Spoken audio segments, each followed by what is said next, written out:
ওরে আবু মাহজুরা, কেমন দেখা যায় তোমারে, তুমি সামনের চুল কাটো না কেন?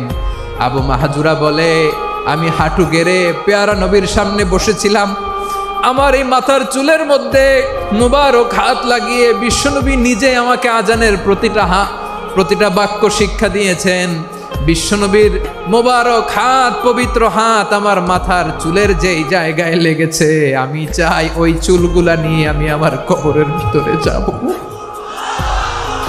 সাইয়েদনা আবু মাহজুরা রাদিয়াল্লাহু তাআলা আনহু ইন্তেকালের আগের পর্যন্ত মাথার সামনের চুলগুলা কাটে নাই। মাথার সামনের চুল তিনি কাটেন নাই। সুবহানাল্লাহ বিহামদি। কেমন ভালোবাসতেন বিশ্বনবী সাহাবীদেরকে, সাহাবারা কেমন ভালোবাসতেন বিশ্বনবীকে। অষ্টম হিজরিতে হুনাইনের যুদ্ধে রাসূল সাল্লাল্লাহু আলাইহি ওয়াসাল্লাম ফিরে আসতেছেন মদিনায়। পথিমধ্যে বেলাল রাদিয়াল্লাহু তাআলা আনহু আজান দিচ্ছেন। কি দিচ্ছেন? তো পাশে ছিল মুশরিকদের একটা পল্লী, কিছু মুশরিক তরুণ, কিছু অমুসলিম কিশোর, তারা আজানকে ব্যঙ্গ করতেছে। আমাদের বাংলায় মুখ ভেঙ্গানো বলে আর কি। বেলাল রাদিয়াল্লাহু তাআলা আনহু আজান দিচ্ছেন, ওই বাচ্চাগুলো মুশরিক, তো ওরা আজানকে ব্যঙ্গ করতেছে, বিকৃতি করে ওরাও আজান দিচ্ছে। উদ্দেশ্য হচ্ছে আজানকে নিয়ে ঠাট্টা করা। উদ্দেশ্য কি? ঠাট্টা করা। ব্যাপারটা মনে কষ্ট পাওয়ার মতো ব্যাপার না? কিন্তু বিশ্বনবী ওইখানে দেখেন কি খুঁজলেন। বিশ্বনবী খেয়াল করলেন অমুসলিম কিশোরদের মধ্য থেকে একটা কিশোরের গলাটা বড় দরাজ গলা, কণ্ঠটা বড় সুন্দর। খেয়াল করে দেখলেন যে কিছু কিশোর বেলালের আজানকে ব্যঙ্গ করে, বিকৃতি করে, কিন্তু একজনের কণ্ঠ দেখতে পাচ্ছেন না এত দূরে, কিন্তু কণ্ঠটা বড় সুন্দর, দরাজ গলা। বিশ্বনবী সাহাবীদেরকে বললেন, ধরো এগুলারে, ধরো। সবগুলারে ধরে বিশ্বনবীর সামনে আনা হলো। ওরা হাঁটু গেড়ে বসলো। বিশ্বনবী বললেন, তোমাদের মধ্যে কে যেন ব্যঙ্গ করে আজান দিচ্ছিল, তার গলাটা বড় উঁচু, গলার বেসটা বড় মজবুত, মেলোডিয়াস, সুমধুর কণ্ঠ। কে? আবু মাহজুরা বলে, আমার বন্ধুরা সবাই আমার দিকে আঙ্গুল দেখায়, আমি পড়ে গেছি বিপদে। রাসূল সাল্লাল্লাহু আলাইহি ওয়াসাল্লাম বাকি অমুসলিম তরুণদেরকে ছেড়ে দিলেন, বললেন তোমরা যাও। এবার আবু মাহজুরারে পাইছে। আবু মাহজুরার চুলের মধ্যে হাত দিলেন বিশ্বনবী, মাথায় হাত দিয়ে বললেন, এবার আজান দাও দেখি। আবু মাহজুরা বলে, আমি তো আজান দিতে জানি না, কারণ আমি তো বেলালেরটা শুইনা দিছি, আমার তো মুখস্থ নাই, আমি তো আজান দিতে জানি না। বিশ্বনবী বললেন, জানো না? তাহলে আসো, আমি তোমারে শিখাই দেই। সুবহানাল্লাহ পড়ে। আবু মাহজুরা হাঁটু গেড়ে বসে, বিশ্বনবীর মোবারক হাত আবু মাহজুরার চুলের মধ্যে। বিশ্বনবী আজানের মুআল্লিম আবু মাহজুরাকে বলতেছে, ঠিক আছে তোমারে শিখাই দিচ্ছি, আমি যা যা বলবো আমার সাথে সাথে বলো, পারবা? আবু মাহজুরা বলে, পারবো। বিশ্বনবী আজান দিচ্ছেন, মাথায় হাত দিয়ে আল্লাহু আকবার,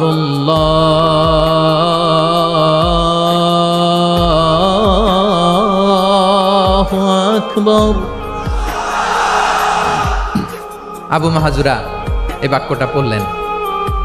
বিশ্বনবী দ্বিতীয় বাক্য পড়তে আরম্ভ করলেন,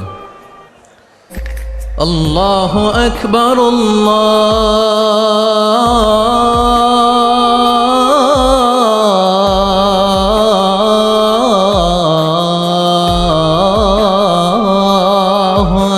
আকবার।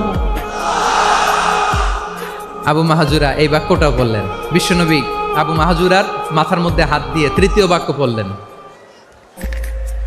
আশহাদু আল্লা ইলাহা ইল্লাল্লাহ,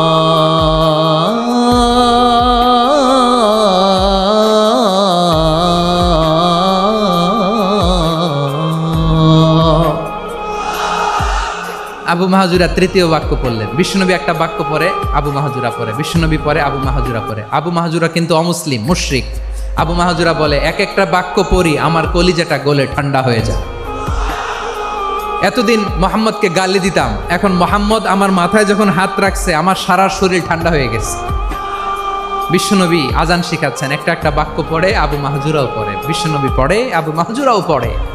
পুরো বাক্যগুলো যখন শেষ, আজান শেষ, আবু মাহজুরাও যখন পুরো আজান পড়লেন, আবু মাহজুরা বললেন, এতদিন মোহাম্মদের চেহারা দেখলে আমার ঘৃণা লাগতো, আজ থেকে মোহাম্মদের চেহারার চেয়ে প্রিয় চেহারা আমার কাছে নাই। আবু মাহজুরা বললেন, ও মোহাম্মদ, আজানের বাক্য তো আপনি আমারে শেখালেন, এখানেই শেষ করবেন না, আপনি আমারে পড়ায় দেন লা ইলাহা ইল্লাল্লাহু মুহাম্মাদুর রাসূলুল্লাহ সাল্লাল্লাহু আলাইহি ওয়াসাল্লাম। বিশ্বনবীর সাথে দাঁড়িয়ে উনি শাহাদা পড়ে মুসলমান হয়ে গেলেন। এবার আবু মাহজুরা বলে, ইয়া রাসূলুল্লাহ, ইয়া হাবিবাল্লাহ, আমি মুমিন হয়েছি, মুসলমান হয়েছি, আপনার কাছ থেকে আজান শিখার সৌভাগ্য আমি লাভ করেছি গো নবী। আমার কণ্ঠের বড় তারিফ করেছেন আপনি, আমার আজানকে আপনি পছন্দ করেছেন। একটা জিনিস আপনার কাছে চাই, আপনি আমাকে মক্কার মসজিদুল হারামের মুয়াজ্জিন হিসেবে অ্যাপয়েন্ট করে দেন। বিষ্ণু ঈসা ইসলাম বললেন, যাও আবু মাহজুরা, আমি তোমাকে পৃথিবীর শ্রেষ্ঠতম মসজিদ মক্কার মসজিদুল হারামের মুয়াজ্জিন হিসেবে অ্যাপয়েন্ট করে দিলাম। দেখছেন কিভাবে ট্যালেন্ট হান্টিং করতে হয়, কিভাবে হিউম্যান রিসোর্স মানব সম্পদকে ব্যবহার করতে হয়। আসছিল আজানকে ভেঙাইতে, আসছিল কেন? আজানকে ব্যঙ্গ করার জন্য, বিকৃত করার জন্য। আজানকে বিকৃত করতে যে ইসলামের সবচেয়ে শ্রেষ্ঠ মসজিদের মুয়াজ্জিন হয়ে গেল। পড়েন সুবহানাল্লাহ। হযরত আবু মাহজুরা রাদিয়াল্লাহু তাআলা আনহু ওনার এই সুললিত কণ্ঠ ব্যবহার করে মসজিদুল হারামে এত সুন্দর করে আল্লাহু আকবার বলে আজান দিতেন।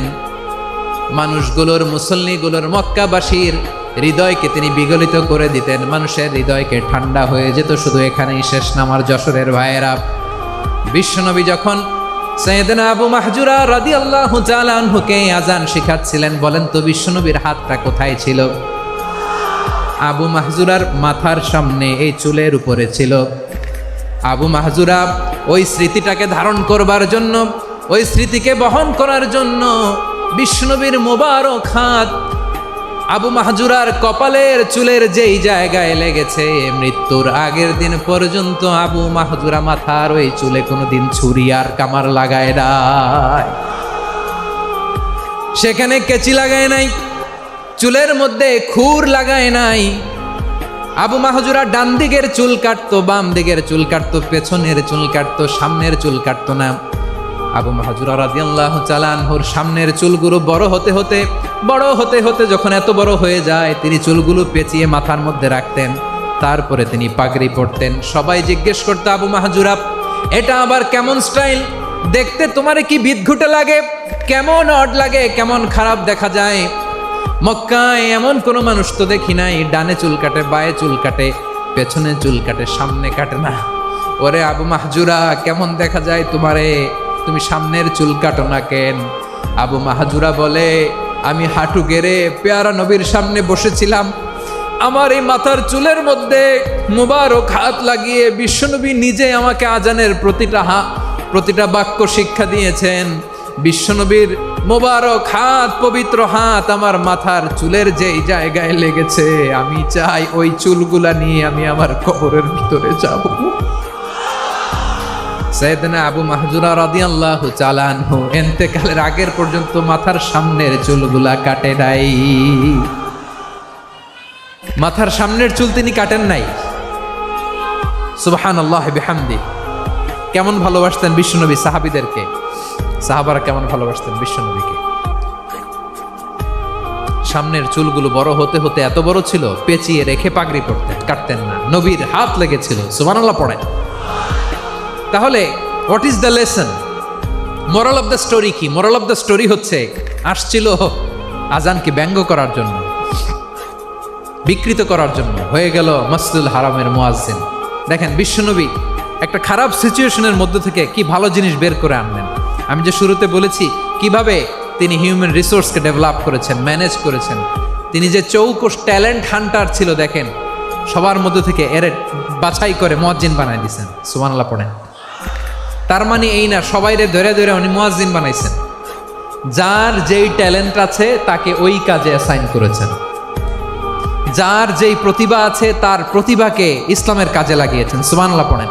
মানুষকে আল্লাহ স্বাধীনতা দিয়েছেন। ফামান শাআ ফালিউমিন ওয়া মান শাআ ফালিয়াকফুর। চাইলে মুমিন হতে পারো, চাইলে কাফের হতে পারো, তোমার ইচ্ছা। তবে জেনে রাখো, মুমিন হলে পাবা জান্নাত, কাফির হলে পাবা জাহান্নাম। নাও দ্য ডিসিশন ইজ ইয়ার্স। সিদ্ধান্ত তোমার, জান্নাতে যাবা না জাহান্নামে যাবা। যশোরের ভাইয়ের আওয়াজ করে বলুন, কই যেতে চান, জান্নাতে না জাহান্নামে? ডান দিকে না বাম দিকে? ডানপন্থী না বামপন্থী? চিল্লা চিল্লি না চুপচাপ? চুপচাপ করে আবার চিল্লাচিল্লি শুরু করে দিচ্ছে। মাশাআল্লাহ। তাহলে কোরআনের কেন্দ্রীয় আলোচ্য বিষয় মানুষ। আমার সাথে থাকতে হবে, তোমাদেরকে নিয়ে আমি আলোচনা শেষ পর্যন্ত যাব। অনেক গুরুত্বপূর্ণ কথা বাকি আছে, আমাকে সহযোগিতা করতে হবে। মাশাআল্লাহ, এই তো ঠান্ডা হয়েছে। হ্যাঁ, ঠিক আছে ঠিক আছে ঠিক আছে। মানুষকে আল্লাহ এত স্বাধীনতা দিয়েছেন, মানুষ চাইলে অনেক ভালো হইতে পারে। ভালোর রাস্তাও খোলা, খারাপ হওয়ার রাস্তাও খোলা। ভালো হইলে মানুষ অনেক ভালো, খারাপ হইলে অনেক খারাপ। ভালো হইলে সবচেয়ে ভালো, খারাপ হইলে সবচেয়ে খারাপ। এজন্য সিদ্ধান্ত আপনাকেই নিতে হবে। আল্লাহ তাআলা বলছেন, লাকাদ খালাকনাল ইনসানা ফি আহসানি তাকওয়িম সুম্মা রাদাদনাহু আসফালা সাফিলিন। আমি মানুষকে অনেক সুন্দর অবয়বে, সুন্দর আকৃতিতে সৃষ্টি করেছি। তার শুধু চেহারার ডিজাইনটাই সুন্দর নয়, তার ব্রেনটা বড্ড সুন্দর, তার মানসিকতা বড্ড সুন্দর, তার সৃজনশীলতা বড্ড সুন্দর। পড়েন সুবহানাল্লাহ। আমাদের চেহারা, অবয়ব, ডিজাইন যে সুন্দর তা না, আমাদের ব্রেনটা অনেক সফিস্টিকেটেড ব্রেন, অনেক সফিস্টিকেটেড। এই 1.5 কেজি ব্রেন ইউজ করে মানুষ গোটা বিশ্বে সভ্যতা বিনির্মাণ করেছে, ঠিক কিনা? এই ব্রেন আল্লাহ তাআলা আমাকে দিয়েছে। এটারে কাজে লাগালে, আপনার 6 সেন্স কাজে লাগালে আপনি অনন্য মানুষ হয়ে উঠবেন, মহামানবে রূপান্তরিত হবেন। মানুষ হতে পারে, চাইলেই মহামানব হতে পারে। আবার যদি মানুষ চায় খারাপও হতে পারে। আল্লাহ বললেন শুধু ভালোই না, ভালো হতে চাইলে অনেক ভালো তুমি হতে পারো, আবার খারাপ হতে চাইলে অনেক খারাপ তুমি হতে পারো। সুম্মা রাদাদনাহু আসফালা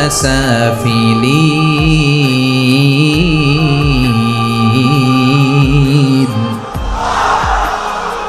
খারাপ হলে একেবারে খারাপ হতে পারো, নিকৃষ্ট হলে একেবারে নিকৃষ্ট হতে পারো, ভালো হলেও ভালো হতে পারো। কোন সুবহানাল্লাহ। এবার আওয়াজ করে বলুন, ভালো হতে চাই না খারাপ?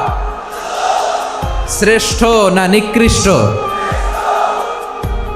মানুষ ভালো হলে মানুষ ফেরেশতার চেয়েও ভালো, মানুষ খারাপ হলে সে পশুর চেয়েও খারাপ। কথা ঠিক কিনা বলেন? ভালো হলে ফেরেশতার চেয়েও ভালো, খারাপ হলে পশুর চেয়েও নিকৃষ্ট। তার মানে শ্রেষ্ঠত্বে মানুষ, শ্রেষ্ঠত্বে ফেরেশতাকে হার মানায়, আর অধপতনে শ্রেষ্ঠত্বে ফেরেশতাকে ছাড়িয়ে যায়, আর অধপতনে পশুকেও হার মানায়। আই রিপিট, আমি আবারও বলছি, মানুষ শ্রেষ্ঠত্বে ফেরেশতাকে ছাড়িয়ে যায়, আর অধপতনে সে পশুকেও হার মানায়। আওয়াজ করে বলতে হবে ঠিক কি না? এটার প্রমাণ কি? মানুষ শ্রেষ্ঠ হইলে যে ফেরেশতার চেয়েও সেরা, তার প্রমাণ কি? আল্লাহ তাআলা বলছেন, ওয়া ইয কুলনা লিল মালাইকাতি ইসজুদু লি আদম ফাসাজাদু ইল্লা ইবলিস আবা ওয়াস্তাকবারা ওয়া কানা মিনাল কাফিরিন। আল্লাহ বলেন, স্মরণ করো সে সময়ের কথা যখন আমি ফেরেশতাদেরকে বললাম, ও ফেরেশতারা আদমকে সেজদা দাও। সব ফেরেশতারা সম্মান সূচক সেজদা আদমকে দিল। তার আদমের জন্য সেজদায় লুটিয়ে পড়লো, একজন ছাড়া, তার নাম ইবলিস। আওয়াজ করে বলেন, তার নাম কি? সে অহংকার প্রদর্শন করলো, সে কাফের হয়ে গেল। বাকি সব ফেরেশতারা সেজদা দিল। সুবহানাল্লাহ। আবার আদম আলাইহিস সালামকে আল্লাহ জিজ্ঞেস করলেন, সব বলে দিল উত্তর, কিন্তু ফেরেশতাদেরকে একই প্রশ্ন জিজ্ঞেস করলেন, তারা উত্তর করতে পারে নাই। তার মানে এর মধ্য দিয়ে প্রমাণিত হয়, মানুষ ভালো হলে ফেরেশতার চেয়েও ভালো, ফেরেশতার চেয়েও মানুষের মর্যাদা বাড়িয়ে দিয়েছে কে? সব নূরের ফেরেশতা যখন মাটির আদমকে সেজদা দেয়, এটা প্রমাণ করে ফেরেশতার চেয়েও মানুষের মর্যাদা বাড়িয়ে দিয়েছে কে? তুমি মাটির আদমকে প্রথম সৃষ্টি করিয়া ঘোষণা করিয়া দিলে শ্রেষ্ঠ বলিয়া, তাই তো নূরের ফেরেশতা করে আদমকে সেজদা। ঠিক কিনা বলেন? তাই তো নূরের ফেরেশতা করে আদমকে সেজদা। সবার চেয়ে সম্মান দিলে মাটির আদমকে। আল্লাহু আল্লাহু তুমি জাল্লে জালালুহু, শেষ করা তো যায় না গে তোমার গুণগান। পড়েন না? পড়েন। আল্লাহু আল্লাহু তুমি জাল্লে জালালুহু, শেষ করা তো যায় না গে তোমার গুণগান। আল্লাহু আল্লাহু আল্লাহু আকবার। আদমের মর্যাদা বেশি, মানুষের মর্যাদা বেশি, মানুষ শ্রেষ্ঠ তার প্রমাণ নূরের ফেরেশতা মাটির আদমকে সেজদা করে আওয়াজ করে বলেন ঠিক কি না? তাহলে মানুষ ভালো হলে ফেরেশতার চেয়ে ভালো। আবার মানুষ যদি খারাপ হয় সে পশুর চেয়েও খারাপ, অধপতনে পশুত্বকে হার মানায়। তার প্রমাণ কি? তার প্রমাণ হচ্ছে যশোরের ভাইরা দেখবেন পত্রিকায় নিউজ পেপারে মাঝে মাঝে এরকম দেখা যায়, এক মানুষ আরেক মানুষকে হত্যা করে 20 টুকরা করে বস্তার ভেতরে ভরেছে। আপনারা এই নিউজ পড়েন নাই না? দেখেন নাই? দেখছেন? মানুষ মানুষকে হত্যা করে কয় টুকরা? জোরে বলেন। এখানেই ক্ষান্ত হয় না, আবার কোথায় ভরছে? বস্তার ভেতরে। আচ্ছা, বুঝে থাকলে আওয়াজ করে বলেন, কোনদিন শুনছেন একটা হাতি আর একটা হাতিকে হত্যা করে 20 টুকরা করছে, এরপরে বস্তার ভিতরে ভরছে? হয়েছে? তাহলে দেখেন, মানুষ যদি খারাপ হয় সে পশুকেও হার মানায়। চিল্লায় বলো ঠিক কি না? এমনও দুশ্চরিত্র মানুষ আছে যার যার নজর থেকে 6 মাসের ছোট্ট মেয়ে থেকে শুরু করে 80 বছরের বৃদ্ধারাও নিরাপদ নয়। পশুকেও হার মানে। মানুষের ঘর জ্বালিয়ে পুড়ে মেসাকার করে দেয়, জনপদের পর জনপদ জ্বালায় দেয়। এরকম আছে না নাই? প্রিয় ভাইয়েরা, চোখ কান নাক মুখ থাকলেই মানুষ না। যা সামনে দেখেন এগুলো সব মানুষ না, এগুলো জনসংখ্যা। এগুলো কি? সবাই বলুন, এগুলো কি? বাড়ছে জনসংখ্যা, কমছে মানুষ। বাড়ছে জনসংখ্যা, কমছে। এই দুনিয়া এখন তো আর সেই দুনিয়া নাই, মানুষ নামের মানুষ আছে দুনিয়া বোঝাই। সেই মানুষের ভিড়ে আমার আসল মানুষ নাই। ঠিক কিনা? আসল মানুষের বড্ড অভাব, আসল মানুষের বড্ড অভাব। আমার ভাইয়েরা, মানুষ খারাপ হলে পশুকেও হার মানায়। তাহলে আমরা বুঝলাম মানুষ ভালো হলে অনেক ভালো, খারাপ হলে অনেক খারাপ। ও আমার কলিজার টুকরা যশোরের ভাইয়েরা, আসুন না 3 দিন ব্যাপী এই তাফসিরুল কোরআনের ঐতিহাসিক প্রোগ্রাম থেকে আমরা সিদ্ধান্ত নেই, আমরা ভালো মানুষ হব নাকি খারাপ মানুষ হব। কলিজা থেকে, প্রাণ থেকে আওয়াজ করে সবাই বলুন, ভালো মানুষ নাকি খারাপ মানুষ? ভালো মানুষ হইতে হবে। ভালো মানুষ যারা জগৎটাকে এনলাইটেন করবে, যারা এনলাইটেন করবে, যারা সত্যের বীর সেনানী হয়ে দাঁড়াবে, যারা সত্যের পক্ষে কথা বলবে, যারা জালিমের মসনদকে ভেঙে খান খান করে দেবে। এরকম হওয়ার দরকার আছে না নাই? এরকম ভালো মানুষ আমরা হতে চাই কি চাই না? মানুষকে যত্ন নিলে মানুষ যে কত ভালো হয় আপনি কল্পনাও করতে পারবেন না। এই যে আপনাদের যশোরে যে ভালো ছেলেগুলো আছে, যে ভালো তরুণগুলো আছে, যে যুবকগুলো আছে, যে ভালো আলেমরা আছে, ভালো নেতারা আছে, সবাই যদি তাদের মতো হতো, পুরো যশোরটা একটা জান্নাতের টুকরা হয়ে যেত। আওয়াজ করে বলেন ঠিক কি না?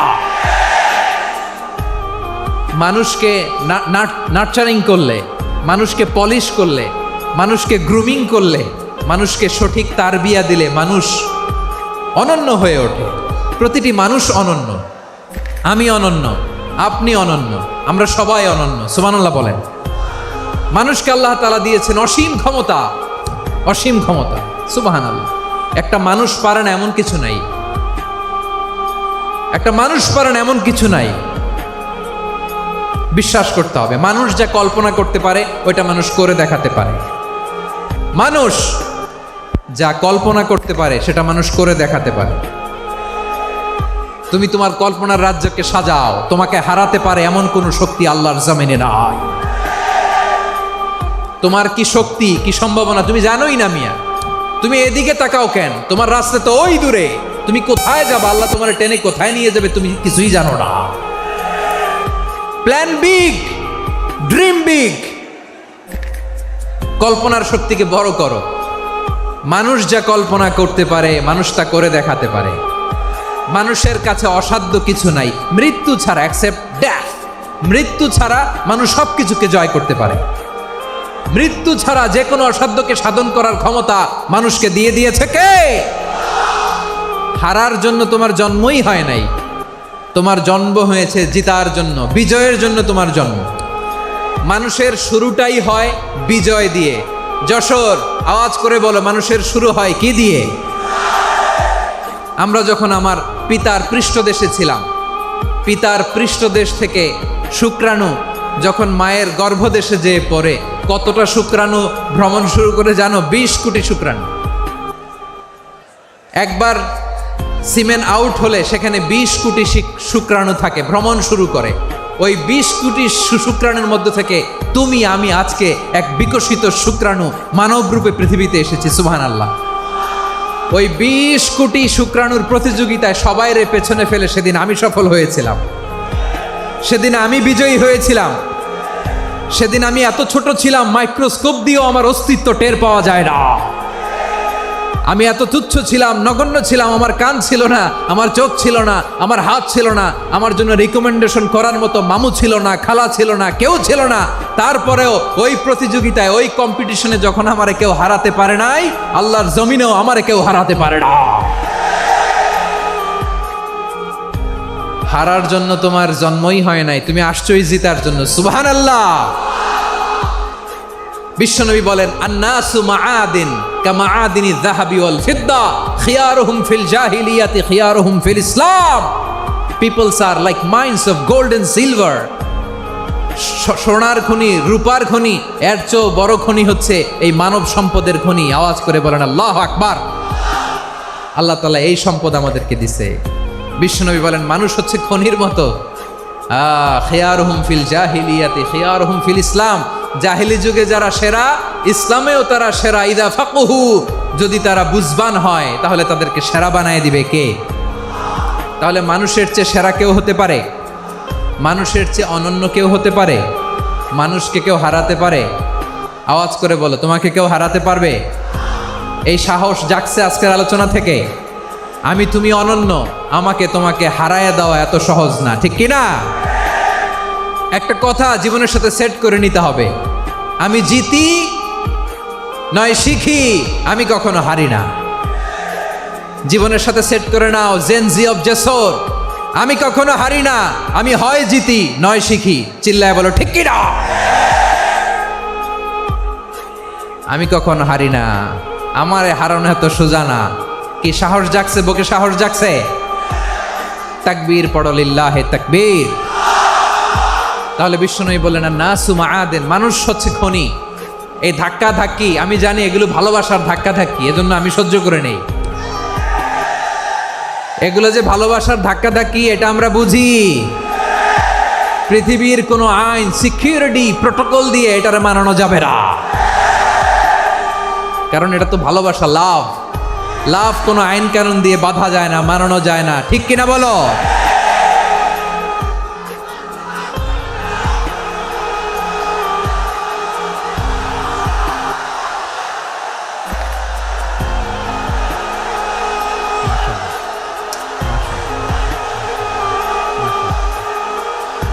ঠিক আছে, বসুন বসুন বসুন। আল নাসু মাআদিন, মানুষ হচ্ছে খনি। এই খনির যত্ন নিতে হবে। আমার মা বাবা যারা এসেছেন, আপনার ছেলে মেয়ের যত্ন নেন। আপনার ছেলের মধ্যে যে কি পটেনশিয়াল আপনি জানেন না। আপনার এই ছোট্ট অবুজ ছেলেটাই আগামী দিনের শায়েখ আহমদুল্লাহ হবে। আপনার হেফজখানায় পড়া ওই ছোট্ট ছেলেটাই আগামী দিনের আল্লামা মামুনুল হক হবে। আপনার ওই ছেলেটা আমির হামজা হবে, আব্দুল হাই সাইফুল্লাহ হবে। এভাবে বড় বড় আলেম হবে, তারা যুগশ্রেষ্ঠ আলেম হবে। সেই একদিন এই বাংলাদেশের পার্লামেন্টে যে বক্তব্য দিয়ে যশোরের পক্ষে কথা বলবে। আপনি জানেন না, কাউকে ছোট করবেন না আপনি। ওর কনফিডেন্স আপনি কমাবেন না, আপনি কমাতে পারেন না। প্যান্ডেলে আমার যে মা বোনেরা আছেন, ছেলে মেয়েদেরকে কখনো ছোট করে কথা বলবেন না। ও যে কোথায় যাবে আপনি জানেন না, আপনি মা হয়ে তাকে সাহস দিবেন। তার কল্পনার জগৎটাকে সাজাতে তাকে উৎসাহিত করবেন, ঠিক কিনা বলেন? আর আমার প্যান্ডেলের আমার প্রিয় শ্রদ্ধাশীলা মায়েরা বোনেরা, আপনারা তো আরো দামি সম্পদ। বিশ্বনবী বলেন, আর দুনিয়া কুল্লুহা মাতা। আল্লাহ আল্লাহ আল্লাহ, বিশ্বনবীর কথার ওজন দেখেন। আর দুনিয়া কুল্লুহা মাতা ওয়া খায়রু মাতা'আদ দুনিয়াল মারআতুস সালিহা। বিশ্বনবী বলেন, দুনিয়ায় যা দেখো সব আল্লাহর দেওয়া অ্যাসেট, মানে সম্পদ। আর এত অ্যাসেটের ভিড়ে সবচাইতে শ্রেষ্ঠ সম্পদ হচ্ছে নেককার নারী। সুবহানাল্লাহ। ভাইয়েরা, বোনের সাথে খারাপ আচরণ করো না। সন্তান, মায়ের সাথে খারাপ আচরণ করো না। আমাদের মায়েরা আমাদের asset, they are our priceless asset. কারণ এই মায়েদের পেটে এসেছে আল্লাহর ওলিরা, এই মায়েদের পেটে এসেছে খান জাহান আলী, এই মায়ের পেটে এসেছে শাহজালাল ইয়ামানি, এই মায়ের পেটে এসেছে আল্লাহর সব নবীরা। নাকি নবীরা আকাশ থেকে ধপ করে জমিনে নেমে আসছে? মায়ের পেটে আসছে। এই মায়ের পেটগুলো খনি। আমার সম্মানিতা মায়েরা বোনেরা, নিজেকে ইসলাম দিয়ে সাজান, নিজেকে ইসলাম দিয়ে সাজান,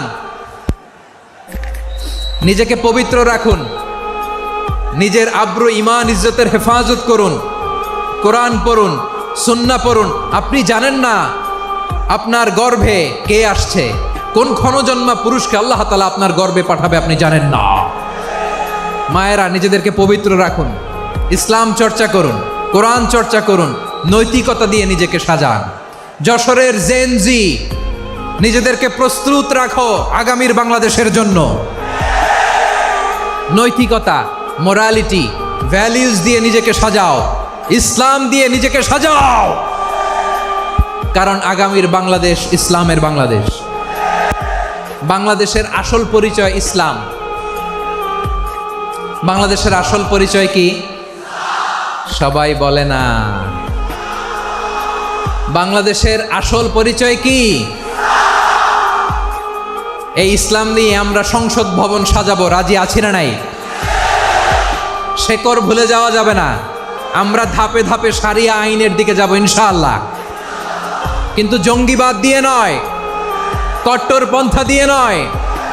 আমরা ইন্টেলেকচুয়ালি, গ্রাজুয়ালি, ধাপে ধাপে শারিয়া আইনের দিকে মুভ করবো ইনশাআল্লাহ। বলো লিল্লাহি তাকবীর। এদেশের আসল পরিচয় সবাই বলে না, আওয়াজ করে, এদেশের আসল পরিচয়।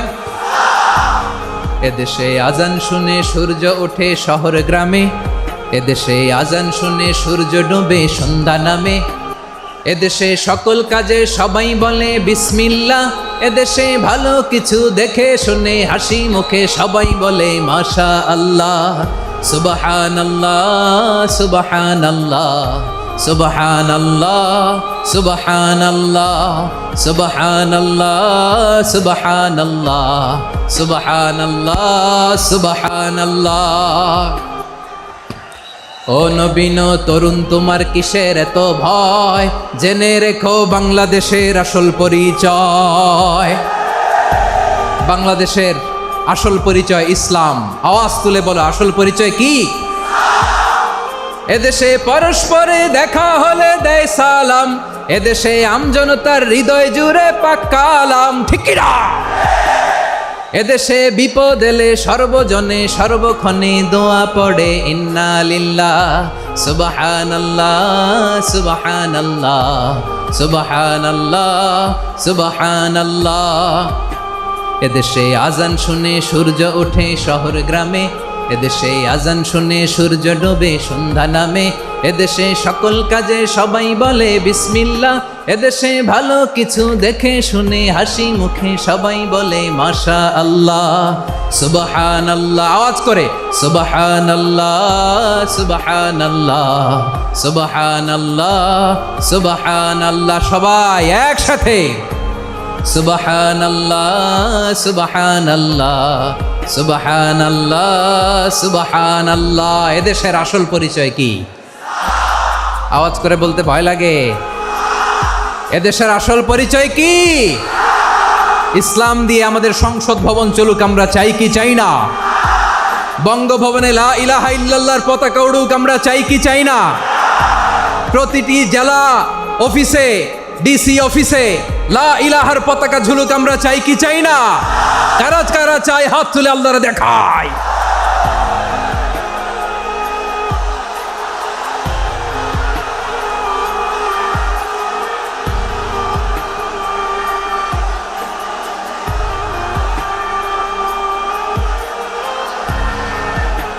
মাশাআল্লাহ মাশাআল্লাহ মাশাআল্লাহ মাশাআল্লাহ। যশোর, আওয়াজ করে বলো, ভালো মানুষ না খারাপ মানুষ? বুঝে বলছে তো? মানুষ ভালো হলে যে কত ভালো। এই মানুষকে যত্ন নিলে, মানুষকে মানুষ বানালে যে সে কি হতে পারে শুনবা? হ্যাঁ, নাকি মোনাজাত দিয়ে দিব? শুনবা? তাহলে থামতে হবে। থামো, আমি যখন বলবো থামো থামো, তাকবীরের সময় দিলে তাকবীর, থামো থামো। মানুষকে যত্ন নিলে, হ্যাঁ এদিকে এদিকে, ড্রোন নামায় ফেলো। হয়েছে, ড্রোনের ফুটেজ হয়ে গেছে, এবার ড্রোন নামায় ফেলো। আমার দিকে তাকাও। মানুষকে, তোমরা এদিক সেদিক তাকালে তো গুরুত্বপূর্ণ পয়েন্ট মিস হয়ে যাবে। এদিকে এদিকে, হ্যাঁ ঠিক আছে, এদিকে। মানুষকে যত্ন নিলে মানুষের মধ্যে যারা কি পটেনশিয়াল রেখেছে। আমি জাপানের দুইটা উদাহরণ দেই। জাপানের, আল্লাহ, 2022 সালে জাপানের সাথে জার্মানির খেলা, ফিফা ওয়ার্ল্ড কাপ 2022। এক পক্ষে জাপান, আরেক পক্ষে কোন দেশ? কথা শোনে নাই। এক পক্ষে কোন দেশ? আরেক পক্ষে সবাই। এক পক্ষে আরেক পক্ষে। ওই খেলায় জিতেছিল জাপান, জিতেছিল 22 সালের এই ফিফা ওয়ার্ল্ড কাপে। জাপান ফুটবল খেলায় জিতে, as a part of their celebration তারা খেলার পরে পুরো স্টেডিয়ামটারে ক্লিন করে। The fan base of Japan, লক্ষ লক্ষ মানুষ খেলা দেখতে যায়, তো এত ডাস্টবিনও তো নাই। তো যারা ডাস্টবিনে জায়গা পায় নাই, তারা এই যে চকলেটের প্যাকেট, পানির বোতল, চিপসের প্যাকেট তারা এদিকে সেদিকে রেখে দিয়েছে। জাপানের ভক্তরা, জাপানের ফলোয়াররা, as a part of their celebration তারা খেলার পরে পুরো স্টেডিয়ামের সব ময়লা আবর্জনা ক্লিন করে তারপরে বিদায় নিয়েছে। তাদেরকে কি ক্লিন করার দায়িত্ব দেওয়া হয়েছিল? এই যশোর, জাপানের যে ছেলেরা খেলা দেখতে গেছিল ওদেরকে কি ক্লিন করার দায়িত্ব দিছিল? তারা কি স্টেডিয়ামের পরিচ্ছন্নতা কর্মী? তাদের আকল, তাদের সিক্স সেন্স তাদেরকে বলেছে। ছোটবেলা থেকে জাপান গভর্নমেন্ট ওদেরকে এত পরিচ্ছন্নতা শেখায়, ক্লিনলিনেস অ্যাওয়ারনেস ক্যাম্পেইন করায়। ক্লাসে আমি দেখেছি, ক্লাসে নিজের বেঞ্চ নিজে মুছে, ক্লাসের মাঝখানে একটা সময় দেয়, নিজের টেবিল নিজে মুছে, নিজের ক্লাসরুমটা নিজে পরিষ্কার করে। রাস্তাঘাটে একটা ধুলা নাই, ময়লা নাই, একটা টিস্যু নাই। খেলার পরে গোটা বিশ্বকে তাক লাগিয়ে দিয়েছে। জাপানের ফ্যানরা সবার রেখে যাওয়া গার্বেজ, টিস্যু, বোতল পরিষ্কার করে তারপরে স্টেডিয়াম থেকে বিদায় নিয়েছে। আমরা কেন এমন হইতে পারলাম না? আমরা কেন এমন হইতে পারলাম না? জাপানের যারা এগুলো করছে ওদের 3টা করে চোখ না? চোখ তো 3টা, জাপানো লাগো। জাপানো লাগো হাত তো 4টা, কান তো 6টা। হ্যাঁ, নাকি আমার মতো 2 হাত 2 কানওয়ালা মানুষ? চোখে দেখলে ওটা মানুষ না। চিন্তা করছেন? তার মানে জাপানিজদেরকে যে গ্রুমিং করে শিখানোর মাধ্যমে পরিচ্ছন্ন বানানো গেছে। ওরা যেমনি মানুষ, আমরাও মানুষ। আমাদের সন্তানদেরকে শেখালে তারাও পারবে। পারবে কিনা? 2 নম্বর উদাহরণ বলি। চট্টগ্রাম ফেনীতে যারা গিয়েছেন, মেঘনা গোমতী ব্রিজ প্রকল্প নাম শুনছেন? মেঘনা একটা ব্রিজ পার হওয়া লাগে। এই মেঘনা গোমতী, এখানে 3টা ব্রিজ কাঁচপুর সহ, এই 3টা ব্রিজের নির্মাণ কাজ, রেনোভেশনের কাজ দেয়া হয়েছিল জাপানের একটা কোম্পানিকে। কাকে? জাপানের কোম্পানি। নির্মাণ শেষে 738 কোটি টাকা বেঁচে গেছিল, এটা গভর্নমেন্টের হাতে দিয়ে তারা বিদায় নিয়েছে। কত টাকা? 738 কোটি টাকা। যত প্রাক্কলিত ব্যয় নির্ধারণ করা হয়েছে সব টাকা সরকার, তৎকালীন সরকার 2019-এর সরকার, কারা ছিল তো জানেন? এই 2019-এর সরকার তাদেরকে দিয়েছে। তারা রিনোভেশন নির্মাণ শেষে 738 কোটি টাকা অতিরিক্ত বেঁচে গেছিল, এটা আবার গভর্নমেন্টের হাতে বুঝাই দিয়ে তারা বিদায় নিচ্ছে। আমরা কেন এমন হইতে পারলাম না? জাপানের ওরাও মানুষ, আমরাও মানুষ। তার মানে মানুষে মানুষে পার্থক্য আছে না নাই? আচ্ছা, জাপানের দুইটা উদাহরণ দিলাম, এবার আমার দেশের দুইটা উদাহরণ দিব না? বাংলাদেশের দুইটা উদাহরণ দিই। 1 নম্বর উদাহরণ, গত সপ্তাহে আপনারা জানেন কক্সবাজার আমার একটা প্রোগ্রাম ছিল, তো হেলিকপ্টারে গিয়েছিলাম। ফেনী জেলা যখন পার হচ্ছি আমি দেখলাম 3টা উইন্ডমিল চিনেন তো, বিশাল পিলার, 3টা-4টা পাখা থাকে, বায়ু বিদ্যুৎ কেন্দ্র, বাংলাদেশের প্রথম বায়ু বিদ্যুৎ কেন্দ্র এটা, মুহুরী প্রজেক্ট বলে এটা সম্ভবত, মুহুরী প্রজেক্ট। তো সাগরের বাতাসের ঝাপটায় এটা ঘুরে এনার্জি হয়, ইলেকট্রিসিটি উৎপাদন হয়। তো আমি পাইলটকে বললাম, ভাই এগুলো থেকে কেমন ইলেকট্রিসিটি উৎপাদন হয়? কয় হুজুর একটু হয় না, কিছুই হয় না। কিছুই হয় না মানে? বলে হুজুর বাংলাদেশে যত উইন্ডমিল আছে এটার পাখা একটাও ঘুরে না। আল্লাহ, বলেন কি? তাহলে এই যে কোটি কোটি টাকা ব্যয় করে যে উইন্ডমিল, কয় হুজুর ভিতরে ফিটফাট, উপরে ফিটফাট, ভিতরে সদরঘাট। তার মানে কোটি কোটি টাকা দিয়ে এই উইন্ডমিল বানায়, এখানে কিছু নাই, দুর্নীতির আড্ডাখানা, আখড়াখানা বাংলাদেশ, ঠিক কিনা বলেন? আয় রে, জাপানিজরাও মানুষ, আমরাও মানুষ। আমার এক নিকটাত্মীয় সরকারি চাকরিজীবী, উনি আমাকে বললেন, বাংলাদেশের আরেকটা উদাহরণ দেখি, উনি আমাকে বললেন যে প্রতি বছর আমাদের অফিসের ফার্নিচার চেঞ্জ করে। আমি বললাম প্রতি বছর ফার্নিচার চেঞ্জ করে কেন? বলে যে ফার্নিচার নতুন পারচেজ করলেই তো ওইখানে টাকা, নতুন কিনতে পারলেই টাকা, নতুন উন্নয়নের সবক শোনাতে পারলেই টাকা। প্রথম আলোর রিপোর্ট, কি আলো? প্রথম আলোর রিপোর্ট, গত 15 বছরে উন্নয়নের নামে লুটপাট হয়েছে প্রায় 3.25 লাখ কোটি টাকা। কার রিপোর্ট? আমাদের বানানো কথা, প্রথম আলোর রিপোর্ট। গত 15 বছরে কারা ছিল জানেন তো? হ্যাঁ, শুধু ওনাদেরকেই দোষ দিয়ে লাভ নাই। স্বাধীনতার পর থেকে শুধু শাসকের হাত বদল হয়েছে, আমরা কিছু পাই নাই, ঠিক কিনা বলেন? শুধু ওনাদের দোষ দিয়ে কি লাভ? একদল খাইছে, আরেক দল খাওয়ার জন্য রেডি হয়ে আছে। আমরা এরকম চাই না। আমরা চাই স্বাধীন সার্বভৌম বাংলাদেশ, আমরা চাই দুর্নীতিমুক্ত বাংলাদেশ। আমি নিউজটা যে কতবার পড়লাম, এটা কি সম্ভব? 3.25 লাখ কোটি টাকা লুটপাট, মানে লুটপাট করতে করতে এদেশের জনগণকে ফুটপাতে বসায় দিচ্ছে। প্রিয় ভাইয়েরা, তাহলে জাপানের মানুষও মানুষ, আমরাও মানুষ। সিদ্ধান্ত আপনার, কোন মানুষ হবেন, ভালো মানুষ না খারাপ মানুষ? আজকের আলোচনার বিষয় হচ্ছে মানব সম্পদের উন্নয়ন, হিউম্যান রিসোর্স ডেভেলপমেন্ট।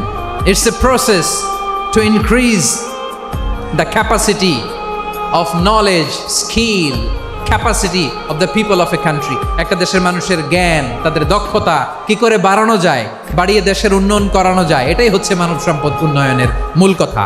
তাহলে মানব সম্পদ হচ্ছে একটা দেশের সবচাইতে শক্তিশালী পুঁজি। প্রাকৃতিক সম্পদ, খনিজ সম্পদের চেয়েও দামি হচ্ছে মানব সম্পদ। আমার প্রিয় যশোর, প্রাকৃতিক সম্পদ, খনিজ সম্পদের চেয়ে দামি সম্পদ কি সম্পদ? আল্লাহ তাআলা দয়া করে আমাদেরকে এই মানব সম্পদ দিয়েছেন। আসুন আমাদের এই মানুষগুলোকে আমরা সোনার মানুষ বানাই। রাজি আছেন তো সবাই? রাজি আছেন? মানুষ পারে না এমন কোনো কিছু নাই, চাইলে সব পারে। এজন্য মানুষকে তারবিয়া দিতে হবে, যথাযথভাবে তাদেরকে গড়তে হবে। আসুন আমরা সিরাতের আয়নায় বিশ্বনবীর জীবনী থেকে দেখি তিনি কিভাবে হিউম্যান রিসোর্সকে ম্যানেজ করতেন। যদি আপনাদের সময় হয়, 2-1টা উদাহরণ দিয়ে আজকে আমি আমার আলোচনার বিদায় নিব। হবে সময় হবে কয়েক মিনিট। শেষ কথা, শেষের দিকে চলে আসছি। বিষ্ণু ইসলাম কিভাবে হিউম্যান রিসোর্সকে ম্যানেজ করতেন, মজার কথা আছে কয়েকটা, বলে বিদায় নিব। বিশ্বনবী কিভাবে এই মানব সম্পদকে ম্যানেজ করতেন। বিশ্বনবী he was a very good talent hunter, চৌকস ট্যালেন্ট হান্টার ছিল। কার মধ্যে কি ট্যালেন্ট আছে দেখলেই বুঝে ফেলতেন। সুবহানাল্লাহ পড়বেন না? কি নবী আমরা পেয়েছি।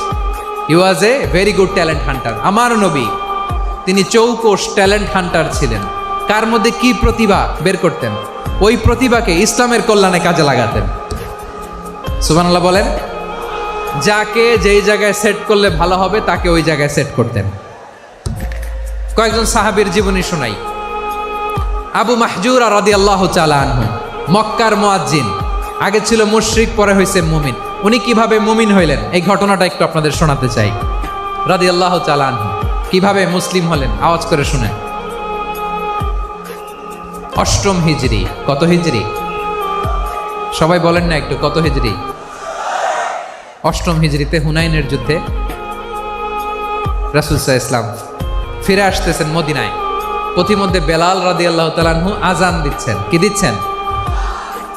তো পাশে ছিল মুশরিকদের একটা পল্লী, কিছু মুশরিক তরুণ, কিছু অমুসলিম কিশোর, তারা আজানকে ব্যঙ্গ করতেছে। আমাদের বাংলায় মুখ ভেঙ্গানো বলে আর কি। বেলাল রাদিয়াল্লাহু তাআলা আনহু আজান দিচ্ছেন, ওই বাচ্চাগুলো মুশরিক, তো ওরা আজানকে ব্যঙ্গ করতেছে, বিকৃতি করে ওরাও আজান দিচ্ছে। উদ্দেশ্য হচ্ছে আজানকে নিয়ে ঠাট্টা করা। উদ্দেশ্য কি? ঠাট্টা করা। ব্যাপারটা মনে কষ্ট পাওয়ার মতো ব্যাপার না? কিন্তু বিশ্বনবী ওইখানে দেখেন কি খুঁজলেন। বিশ্বনবী খেয়াল করলেন অমুসলিম কিশোরদের মধ্য থেকে একটা কিশোরের গলাটা বড় দরাজ গলা, কণ্ঠটা বড় সুন্দর। খেয়াল করে দেখলেন যে কিছু কিশোর বেলালের আজানকে ব্যঙ্গ করে, বিকৃতি করে, কিন্তু একজনের কণ্ঠ দেখতে পাচ্ছেন না এত দূরে, কিন্তু কণ্ঠটা বড় সুন্দর, দরাজ গলা। বিশ্বনবী সাহাবীদেরকে বললেন, ধরো এগুলারে, ধরো। সবগুলারে ধরে বিশ্বনবী সামনে আনা হলো। ওরা হাঁটু গেড়ে বসলো। বিশ্বনবী বললেন, তোমাদের মধ্যে কে যেন ব্যঙ্গ করে আজান দিচ্ছিল, তার গলাটা বড় উঁচু, গলার বেসটা বড় মজবুত, মেলোডিয়াস, সুমধুর কণ্ঠ। কে? আবু মাহজুরা বলে, আমার বন্ধুরা সবাই আমার দিকে আঙ্গুল দেখায়, আমি পড়ে গেছি বিপদে। রাসূল সাল্লাল্লাহু আলাইহি ওয়াসাল্লাম বাকি অমুসলিম তরুণদেরকে ছেড়ে দিলেন, বললেন তোমরা যাও। এবার আবু মাহজুরারে পাইছে। আবু মাহজুরার চুলের মধ্যে হাত দিলেন বিশ্বনবী, মাথায় হাত দিয়ে বললেন, এবার আজান দাও দেখি। আবু মাহজুরা বলে, আমি তো আজান দিতে জানি না, কারণ আমি তো বেলালেরটা শুইনা দিছি, আমার তো মুখস্থ নাই, আমি তো আজান দিতে জানি না। বিশ্বনবী বললেন, জানো না? তাহলে আসো, আমি তোমারে শিখাই দেই। সুবহানাল্লাহ পড়ো। আবু মাহজুরা হাঁটু গেড়ে বসে বিশ্বনবীর মোবারক হাত আবু মাহজুরার চুলের মধ্যে। বিশ্বনবী আজানের মুআল্লিম আবু মাহজুরাকে বলতেছে, ঠিক আছে তোমারে শিখাই দিচ্ছি, আমি যা যা বলবো আমার সাথে সাথে বলো, পারবা? আবু মাহজুরা বলে, পারবো। বিশ্বনবী আজান দিচ্ছেন মাথায় হাত দিয়ে, আল্লাহু আকবার,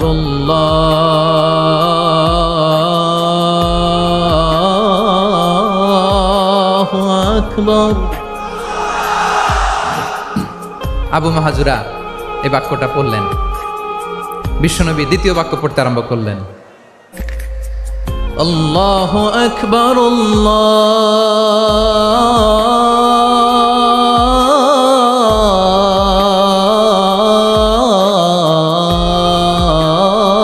আল্লাহু আকবার।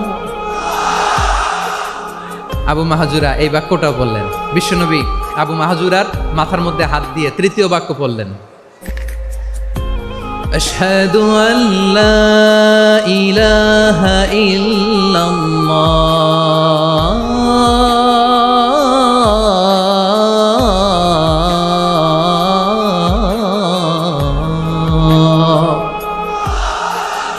আবু মাহজুরা তৃতীয় বাক্য পড়লেন। বিশ্বনবী একটা বাক্য পরে আবু মাহজুরা পড়ে, বিশ্বনবী পরে আবু মাহজুরা পড়ে। আবু মাহজুরা কিন্তু অমুসলিম, মুশরিক।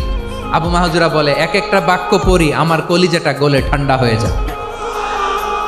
এতদিন মোহাম্মদকে গালি দিতাম, এখন মোহাম্মদ আমার মাথায় যখন হাত রাখছে আমার সারা শরীর ঠান্ডা হয়ে গেছে। বিশ্বনবী আজান শিখাচ্ছেন, একটা একটা বাক্য পড়ে আবু মাহজুরাও পড়ে, বিশ্বনবী পড়ে, আবু মাহজুরাও পড়ে। পুরো বাক্যগুলো যখন শেষ, আজান শেষ, আবু মাহজুরাও যখন পুরো আজান পড়লেন, আবু মাহজুরা বললেন, এতদিন মোহাম্মদের চেহারা দেখলে আমার ঘৃণা লাগতো, আজ থেকে মোহাম্মদের চেহারার চেয়ে প্রিয় চেহারা আমার কাছে নাই। আবু মাহজুরা বললেন, ও মুহাম্মদ, আজানের বাক্য তো আপনি আমারে শেখালেন, এখানেই শেষ করবেন না, আপনি আমারে পড়ায় দেন, লা ইলাহা ইল্লাল্লাহু মুহাম্মাদুর রাসূলুল্লাহ সাল্লাল্লাহু আলাইহি ওয়াসাল্লাম। বিশ্বনবীর সাথে দাঁড়িয়ে উনি শাহাদা পড়ে মুসলমান হয়ে গেলেন। এবার আবু মাহজুরা বলে, ইয়া রাসূলুল্লাহ, ইয়া হাবিবাল্লাহ, আমি মুমিন হয়েছি, মুসলমান হয়েছি, আপনার কাছ থেকে আজান শিখার সৌভাগ্য আমি লাভ করেছি গো নবী। আমার কণ্ঠের বড় তারিফ করেছেন, আপনি আমার আজানকে আপনি পছন্দ করেছেন। একটা জিনিস আপনার কাছে চাই, আপনি আমাকে মক্কার মসজিদুল হারামের মুয়াজ্জিন হিসেবে অ্যাপয়েন্ট করে দেন। বিষ্ণু ঈসা ইসলাম বললেন, যাও আবু মাহজুরা, আমি তোমাকে পৃথিবীর শ্রেষ্ঠতম মসজিদ মক্কার মসজিদুল হারামের মুয়াজ্জিন হিসেবে অ্যাপয়েন্ট করে দিলাম। দেখছেন কিভাবে ট্যালেন্ট হান্টিং করতে হয়, কিভাবে হিউম্যান রিসোর্স মানব সম্পদকে ব্যবহার করতে হয়। আসছিল আজানকে ভেঙ্গাইতে, আসছিল কেন? আজানকে ব্যঙ্গ করার জন্য, বিকৃত করার জন্য। আজানকে বিকৃত করতে যে ইসলামের সবচেয়ে শ্রেষ্ঠ মসজিদের মুয়াজ্জিন হয়ে গেল। পড়েন সুবহানাল্লাহ। হযরত আবু মাহজুরা রাদিয়াল্লাহু তাআলা আনহু ওনার এই সুললিত কণ্ঠ ব্যবহার করে মসজিদুল হারামে এত সুন্দর করে আল্লাহু আকবার বলে আজান দিতেন। মানুষগুলোর, মুসল্লিগুলোর, মক্কাবাসীর হৃদয়কে তিনি বিগলিত করে দিতেন। মানুষের হৃদয়কে ঠান্ডা হয়ে যেত। শুধু এখানেই শেষ না আমার যশোরের ভাইয়েরা। বিশ্বনবী যখন সাইয়েদনা আবু মাহজুরা রাদিয়াল্লাহু তাআলা আনহুকে আজান শিখাচ্ছিলেন, বলেন তো বিশ্বনবীর হাতটা কোথায় ছিল? আবু মাহজুরার মাথার সামনে, এই চুলের উপরে ছিল। আবু মাহজুরা ওই স্মৃতিটাকে ধারণ করবার জন্য, ওই স্মৃতিকে বহন করার জন্য বিশ্বনবীর মোবারক হাত আবু মাহজুরার কপালের চুলের যেই জায়গায় লেগেছে, মৃত্যুর আগের দিন পর্যন্ত আবু মাহজুরা মাথার ওই চুলে কোনোদিন ছুরি আর কামার লাগায় নাই, সেখানে কেচি লাগায় নাই, চুলের মধ্যে খুর লাগায় নাই। আবু মাহজুরা ডান দিকের চুল কাটতো, বাম দিকের চুল কাটতো, পেছনের চুল কাটতো, সামনের চুল কাটতো না। আবু মাহজুরা রাদিয়াল্লাহু তাআলা আনহুর সামনের চুলগুলো বড় হতে হতে যখন এত বড় হয়ে যায়, তিনি চুলগুলো পেঁচিয়ে মাথার মধ্যে রাখতেন। তারপরে তিনি পাগড়ি পরতেন। সবাই জিজ্ঞেস করতো, আবু মাহজুরা এটা আবার কেমন স্টাইল? দেখতে তোমারে কি বিদঘুটে লাগে? কেমন অড লাগে? কেমন খারাপ দেখা যায়? মক্কায় এমন কোনো মানুষ তো দেখি নাই, ডানে চুল কাটে, বায়ে চুল কাটে, পেছনে চুল কাটে, সামনে কাটে না। ওরে আবু মাহজুরা, কেমন দেখা যায় তোমারে? তুমি সামনের চুল কাটো না কেন? আবু মাহজুরা বলে, আমি হাঁটু গেড়ে পেয়ারা নবীর সামনে বসেছিলাম, আমার এই মাথার চুলের মধ্যে মুবারক হাত লাগিয়ে বিশ্বনবী নিজে আমাকে আজানের প্রতিটা বাক্য শিক্ষা দিয়েছেন।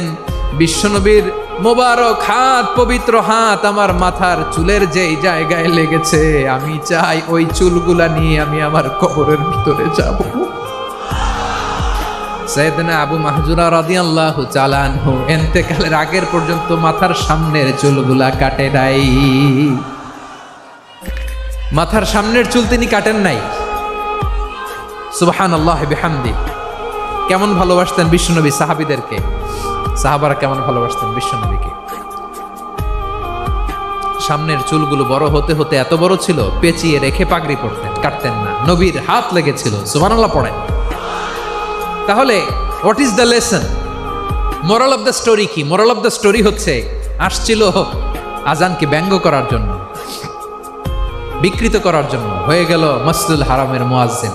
দেখেন বিশ্বনবী একটা খারাপ সিচুয়েশনের মধ্যে থেকে কি ভালো জিনিস বের করে আনলেন। আমি যে শুরুতে বলেছি কিভাবে তিনি হিউম্যান রিসোর্সকে ডেভেলপ করেছেন, ম্যানেজ করেছেন। তিনি যে চৌকস ট্যালেন্ট হান্টার ছিল, দেখেন সবার মধ্যে থেকে এর বাছাই করে মুয়াজ্জিন বানাই দিয়েছেন। সুবহানাল্লাহ পড়েন। তার মানে এই না সবাইরে ধরে ধরে উনি মুয়াজ্জিন বানাইছেন। যার যেই ট্যালেন্ট আছে তাকে ওই কাজে অ্যাসাইন করেছেন। যার যেই প্রতিভা আছে তার প্রতিভাকে ইসলামের কাজে লাগিয়েছেন। সুবহানাল্লাহ পড়েন। যায়েদ বিন সাবিত রাদিয়াল্লাহু তাআলা আনহু নাম শুনেছেন? যশোর কথা বেরোয় না। যদি জিগায় সালমান খানের নাম শুনছেন, সবাই হাত তুলবে, জি হুজুর শুনছি, মানে সব দেখা শেষ। সালমান খান, আমির খান, অমুক খান, সব খান মুখস্থ, কিন্তু যায়েদ বিন সাবিতের নাম মুখস্থ নাই মুসলমানদের। যেই সাহাবী মাথার সামনের চুল কাটে নাই, মসজিদুল হারামের মুয়াজ্জিন বানাইছেন বিশ্বনবী, সাহাবীর নাম কি? খায়া ফেলাইছে, স্লোগানের সাথে খায়া ফেলাইছে। আবু মাহজুরা। কি নাম? আবু মাহজুরা আল জুমাহি রাদিয়াল্লাহু তাআলা আনহু। এই নামটা আজকে নিয়ে যাইতে হবে যশোর। আব্বু মাহজুরা রাদিয়াল্লাহু তাআলা আনহু। 2 নম্বরে বলছিলাম যায়েদ বিন সাবিত রাদিয়াল্লাহু তাআলা আনহু। বিশ্বনবী দেখলেন মদিনার এই আনসারী সাহাবী হাইলি ট্যালেন্টেড, ইন্টেলেকচুয়াল, মেরিটোরিয়াস, জ্ঞানের প্রতি তার আকর্ষণ, মারাত্মক আকর্ষণ। বিশ্বনবী তাকে দায়িত্ব দিলেন, কোরআন যা নাজিল হয় তুমি লিখো, কাতিবুল ওয়াহি বানায় দিলেন। সুবহানাল্লাহ। যায়েদ বিন সাবিতরে আবার আজান শিখান নাই, কারণ তার মধ্যে বিশ্বনবী প্রতিভা দেখেছেন, একাডেমিক প্রতিভা। বিশ্বনবীর একাডেমিক প্রজেক্টগুলো তিনি হ্যান্ডেল করতেন। যায়েদ বিন সাবিত ছিল বিশ্বনবীর ব্যক্তিগত সচিব। কি ছিল? ব্যক্তিগত সচিব। বোঝেন নাই? বিশ্বনবীর ব্যক্তিগত সচিব এবং দোভাষী। ইহুদিরা কিছু লিখে দিলে এটার অর্থ বিশ্বনবীরে বুঝায় দিতেন, আবার ইহুদিদের কাছে কিছু লিখতে হলে তিনি লিখে দিতেন। বিশ্বনবী একদিন বললেন, ইন্নী ওয়াল্লাহি মা আমানু ইয়াহুদা আলা কিতাব। ইহুদিরা যে চিঠি পাঠায় অর্থ তো বুঝি না, আরেক ইহুদি আইনে অর্থ করা লাগে। আবার ইহুদিদের কাছে কিছু লিখে পাঠাইতে চাইলে আমরা তো লিখতে পারি না, ইহুদিরে দিয়ে লেখা লাগে। ওরা যে পয়রা শোনায় লিখে দেয়, আমি ওদের বিশ্বাস করি না। আমার নিজের একজন লোক দরকার। বিশ্বনবী এই যায়েদ বিন সাবিতকে চুজ করলেন ল্যাঙ্গুয়েজের জন্য। উনি বললেন, যায়েদ, তোমার সফট স্কিলকে ডেভেলপ করতে হবে, তুমি হিব্রু ল্যাঙ্গুয়েজ শিখে ফেলো। যায়েদ বিন সাবিত বলল, বিশ্বনবীর মোটিভেশন আর ইন্সপিরেশন পেয়ে আমি 15 দিনে ইহুদিদের এই হিব্রু ল্যাঙ্গুয়েজ শিখে ফেললাম। শুধু শিখে ফেললাম না, হাত্তা হাদিকতু, even I became master in the language. এই ভাষা আমি পারদর্শী হয়ে গেলাম। এরপরে ইহুদিরা চিঠি লিখে পাঠালে আর কোনো ইহুদি ডাকা লাগতো না, আমি নবীর এটার অর্থ শুনে পরে বুঝায় দিতাম। আবার ইহুদিদের কাছে চিঠি লেখা লাগলে আমি যায়েদ বিন সাবিত চিঠি লিখে দিতাম। সুবহানাল্লাহ। দেখেন, এত সাহাবীর মধ্য থেকে বিশ্বনবীর একাডেমিক প্রজেক্ট, ব্যক্তিগত সচিব, দোভাষী হিসেবে তিনি যায়েদ বিন সাবিতের মতো তরুণকে নির্বাচিত করেছেন। কেমন ট্যালেন্ট হান্টার ছিল আমার নবী। সুবহানাল্লাহ পড়বেন না? বিশ্বনবীর ইন্তেকালের পরে সাইয়েদনা আবু বকর রাদিয়াল্লাহু তাআলা আনহু যখন খলিফা হয়ে আসলেন, কোরআনকে সংকলনের দায়িত্ব দেয়া লাগবে, কোন সাহাবীকে দিবেন? সব সাহাবারা মিলে পরামর্শ করলেন। সাইয়েদনা আবু বকর, ওমর সবাই মিলে এই বিশাল কোরআন সংকলনের গুরু দায়িত্ব বিশ্বনবীর ব্যক্তিগত সচিব, বিশ্বনবীর দোভাষী, বিশ্বনবীর সিলেক্ট করাই লোক যায়েদ ইবনে সাবিত রাদিয়াল্লাহু তাআলা আনহুকে দিয়েছে। কোরআনের কবি তো আজকে এখানে রাখে নাই। এই যে আজকের যে কোরআন পড়েন, এটা আগে এরকম ছিল না। কোরআন নাজিল হলে সাহাবারা চামড়ার, ওটের চামড়ায় লিখে ফেলতো, ওটের চ্যাপ্টা হাড্ডির মধ্যে লিখে ফেলতো, গাছের গুড়ির মধ্যে লিখে ফেলতো। বিভিন্ন জনের কাছে ছড়ানো ছিটানো ছিল। আবু বকর রাদিয়াল্লাহু তাআলা আনহু একসাথে করলেন, পরবর্তীতে উসমান রাদিয়াল্লাহু তাআলা আনহু একসাথে করলেন। 114 সূরার এখন এই মুসহাফ, এই কম্পাইলেশন, এই কপি আমরা পেয়েছি, যার হিউজ কন্ট্রিবিউশন ছিল। এই পুরো কোরআন কম্পাইলেশনের প্রজেক্ট ম্যানেজার ছিল যায়েদ বিন সাবিত রাদিয়াল্লাহু তাআলা। কোরআন কম্পাইলেশনের প্রজেক্ট ম্যানেজার। দেখেন, উনারে মাথায় হাত দিয়ে আজান শিখায় নাই। সুবহানাল্লাহ কইবেন না? তাহলে প্রথম সাহাবী আবু মাহজুরাকে মুয়াজ্জিন বানাইলেন, যায়েদ বিন সাবিতকে ব্যক্তিগত সচিব আর দোভাষী বানালেন, মুসআব ইবনে উমাইর রাদিয়াল্লাহু তাআলা আনহুকে ইসলামের প্রথম অ্যাম্বাসেডর বানালেন। তাহলে তৃতীয় নাম্বার একজন সাহাবীর নাম বলছি, মুসআব ইবনে উমাইর। মুসআব কি নাম? নামটা কেমন লাগে? এই কয়েকজনের ভাল লাগে, বাকিদের ভাল লাগে না? ভাল লাগে? এই আর কয়েকটা মিনিট দেওয়া যাবে না আমাকে আল্লাহর রাস্তে? হ্যাঁ, ঠিক আছে। আমি তোমাদেরকে ভালোবাসা দেখাবো, দোয়া করব, যদি চুপ থাকো, একেবারে চুপ, কষ্ট সহ্য করো। বাকিরা যা সওয়াব পাবে তোমরা ডবল পাবা, যেহেতু কষ্ট বেশি, কিন্তু চুপ। 3 নম্বর সাহাবীর নাম মুসআব। এই ধাক্কাধাক্কি কেন রে ভাই? না, এরকম হইলে আসবো না যশোর, আমি আর আসবো না। হয় পিছনে চলে যাও, নাহলে চুপ, ধাক্কাধাক্কি নাই। 3 নম্বর সাহাবীর নাম মুসআব। কি নাম? He was the first ambassador in Islam. ইসলামের প্রথম ডিপ্লোমাট, প্রথম কূটনৈতিক, ইসলামের প্রথম কূটনৈতিক, ইসলামের প্রথম ডিপ্লোমাট, প্রথম অ্যাম্বাসেডর মুসআব ইবনে উমাইর।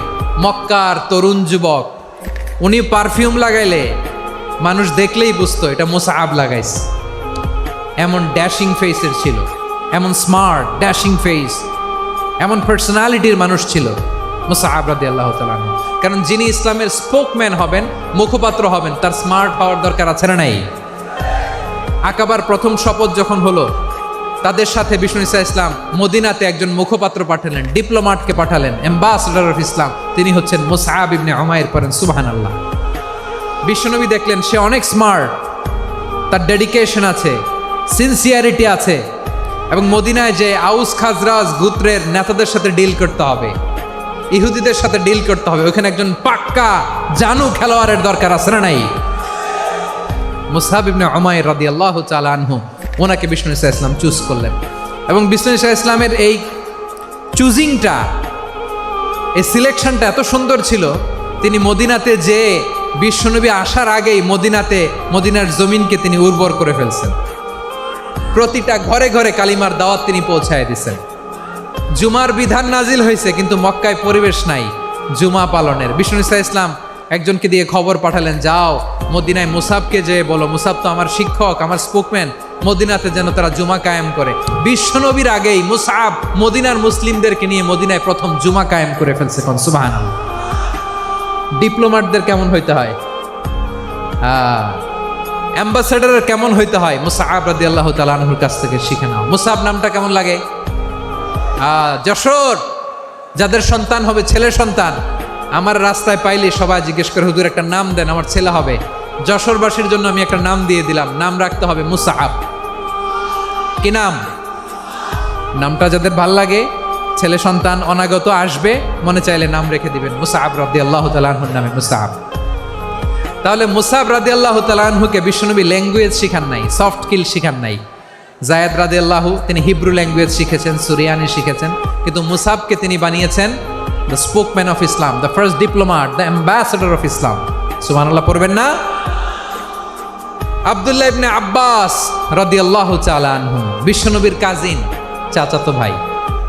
আবার মাইমুনা রাদিয়াল্লাহু তাআলা আনহু, মাইমুনা নবীর স্ত্রী, তিনি ছিলেন আব্দুল্লাহর আপন খালা। তো নবীর বউ যদি ওনার খালা হয়, নবী তার কি? বুঝে নাই, নবী তার কি?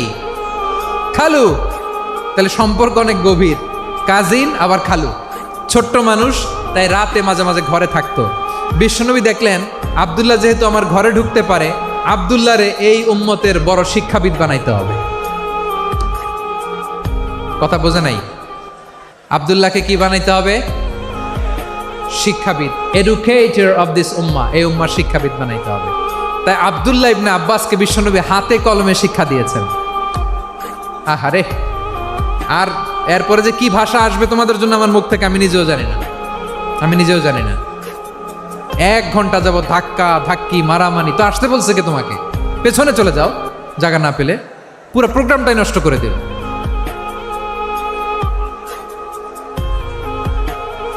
জি, আমার দিকে তাকান, আমি শেষ করে দিচ্ছি। হবে না, ইন্টেলেকচুয়াল আলোচনা এখানে হবে না, আমি বুঝতে পারছি, আমি শেষ করে দিচ্ছি। আব্দুল্লাহ ইবনে আব্বাস রাদিয়াল্লাহু তাআলা আনহু, মনোযোগ দিয়ে কয়েকটা মিনিট শুনুন, আমি এখনই শেষ করে দিচ্ছি, এরপর আওয়াজ করবে। এই যে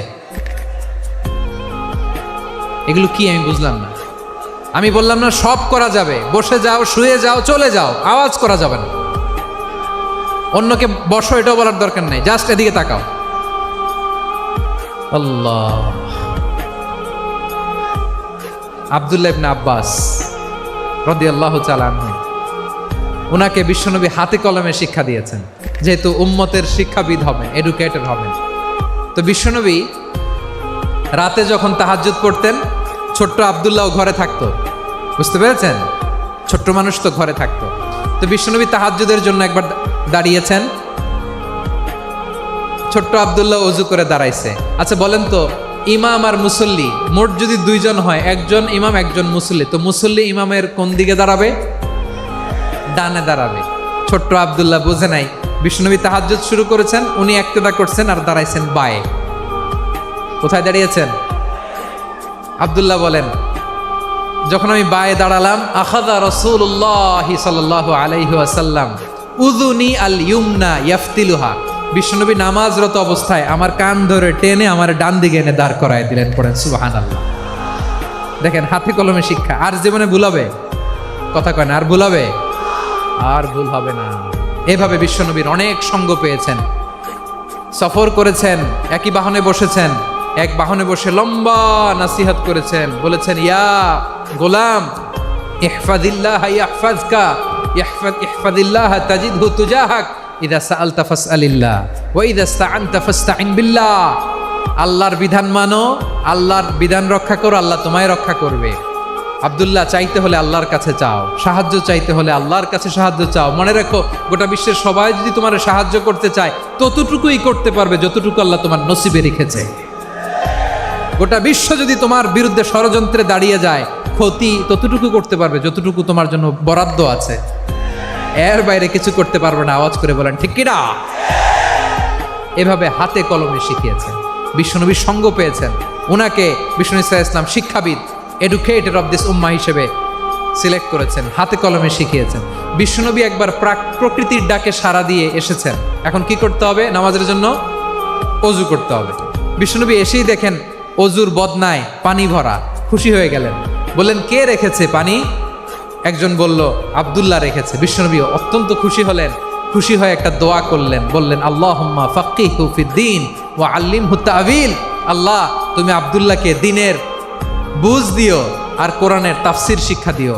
বিশ্বনবীর এই দোয়া এমন লাগছে, উনি রাইসুল মুফাসসিরিন, এই পৃথিবীতে যত মুফাসসির ছিল, যত মুফাসসির আসবে, সকল মুফাসসিরের সম্রাট হিসেবে স্বীকৃত হয়েছেন আব্দুল্লাহ ইবনে আব্বাস। বিশ্বনবী ওনারা আজান শিখান নাই, বিশ্বনবী ওনারা ল্যাঙ্গুয়েজ শিখান নাই, বিশ্বনবী ওনারা অ্যাম্বাসাডার বানান নাই, হাতে কলমে শিক্ষা দিয়েছেন। ছোট্ট মানুষ, বিশ্বনবী ইন্তেকাল করলেন, আবু বকরের সময় গেল, ওমরে ফারুকের খেলাফত, তখনও তিনি তরুণ। ওমরে ফারুক রাদিয়াল্লাহু তাআলা আনহু ওনার ক্যাবিনেট মিনিস্ট্রির বৈঠকে এই আব্দুল্লাহ ইবনে আব্বাসকে পাশ দিয়ে বসায় রাখতেন। বয়স্ক সাহাবারা এটা পছন্দ করতো না, তারা বলতো ঘটনা কি, আব্দুল্লাহর মতো ছেলে নাতি আমাদের আছে, এরা কেন রাখে ওমরে ফারুক? ওমরে ফারুক এটা টের পেলেন, তিনি বুঝতে পারলেন যে ক্যাবিনেট মেম্বাররা এটা পছন্দ করে না, ছোট্ট আব্দুল্লাহরা কেন রাখি, কেন যে রাখি এটা একদিন বুঝাবো। একদিন মিটিংয়ে তিনি সবাইকে বললেন ইদা জাআ নাসরুল্লাহি ওয়াল ফাতহ। এই আয়াত দ্বারা উদ্দেশ্য কি বলেন তো মুরব্বী সাহাবীরা? এক সাহাবী বলেন এই সূরা দ্বারা উদ্দেশ্য, আল্লাহ বলেছেন আমাদেরকে বিভিন্ন ল্যান্ড, বিভিন্ন এলাকা বিজয় করতে হবে। ওমরে ফারুক বললেন না, হয়নি। আরেকজন বললেন বিজয় হওয়ার পর আমাদের বেশি বেশি আল্লাহর বরত্বের ঘোষণা দিতে হবে, এটা উদ্দেশ্য। ওমরে ফারুক বললেন না, হয় নাই। যারা জিজ্ঞেস করেন কেউ পারে না। সব শেষে বিশ্বনবী ছোট্ট আব্দুল্লাহরে বলেন আব্দুল্লাহ ইদা জাআ নাসরুল্লাহি ওয়াল ফাতহ, এর দ্বারা উদ্দেশ্য কি বলো তো? ছোট্ট আব্দুল্লাহ বলেন হুয়া আজালু রাসূলিল্লাহ। এই আয়াত দ্বারা বিশ্বনবীর বিদায়কে উদ্দেশ্য নেওয়া হয়েছে। ওমরে ফারুক বললেন হাযা হুয়া, এটাই তো সঠিক উত্তর, এটাই সঠিক তাফসীর এই আয়াতের। কারণ ইদা জাআ নাসরুল্লাহি ওয়াল ফাতহ, যখন আল্লাহর সাহায্য আর বিজয় আসবে, ওয়া রাআইতান নাসা ইয়াদখুলুনা ফি দীনিল্লাহি আফওয়াজা, আপনি দেখবেন দলে দলে ঢলে ঢলে বানের পানির মতো মানুষ ইসলামের দিকে ঢুকতেছে, ইসলামের বিজয় হয়েছে। তো ইসলামের বিজয়ের মিশন নিয়ে নবী আসছে, বিজয়ী যখন হয়ে গেছে এখন তো নবীর বিদায় হবে। জোরে বলেন ঠিক কিনা? কোন সাহাবী এই সূক্ষ্ম কথাটা ধরতে পারে নাই, ওই আব্দুল্লাহ ছাড়া। আব্দুল্লাহ যখন উত্তর দিছে সব সাহাবীদের টনক নড়েছে। এরপর থেকে কোনো ক্যাবিনেট মিটিংয়ে আর কোনো সাহাবারা কোনো প্রশ্ন করে নাই। আওয়াজ করে পড়েন সুবহানাল্লাহ। বিশ্বনবী আব্দুল্লাহ ইবনে আব্বাসকে দ্য এডুকেটর অফ দ্য উম্মাহ, উম্মার শিক্ষাবিদ হিসেবে গ্রহণ করেছেন। আওয়াজ করে পড়তে হবে আল্লাহু আকবার। সাহাবীদের নামগুলো মনে থাকবে? এক নম্বরে আবু মাহজুরা, মুয়াজ্জিন বানাইছেন। যায়েদ ইবনে সাবিত, দোভাষী, ট্রান্সলেটর অফ প্রফেট, এবং তিনি ছিলেন বিশ্বনবীর ব্যক্তিগত সচিব। মুসআব ইবনে উমাইর, the first ambassador and diplomat of Islam. আব্দুল্লাহ ইবনে আব্বাস, এই উম্মার সবচেয়ে বড় এডুকেটর, শিক্ষাবিদ। আরেকজন ছিল আব্দুল্লাহ ইবনে মাসউদ রাদিয়াল্লাহু তাআলা। দুই আব্দুল্লাহ, আব্বাস গেল, আরেকজন হচ্ছে মাসউদ। মক্কার তরুণ, ছাগল পালতো মুশরিকের। বিশ্বনবী আর আবু বকর রাদিয়াল্লাহু তাআলা আনহু একবার গেলেন, যে দেখে এই তরুণ দাঁড়ায় আছে। বিশ্বনবী বলেন আমি খুব ক্ষুধার্ত, তোমার কাছে কি দুধ আছে ছাগলের? আব্দুল্লাহ ইবনে মাসউদ বলে আছে।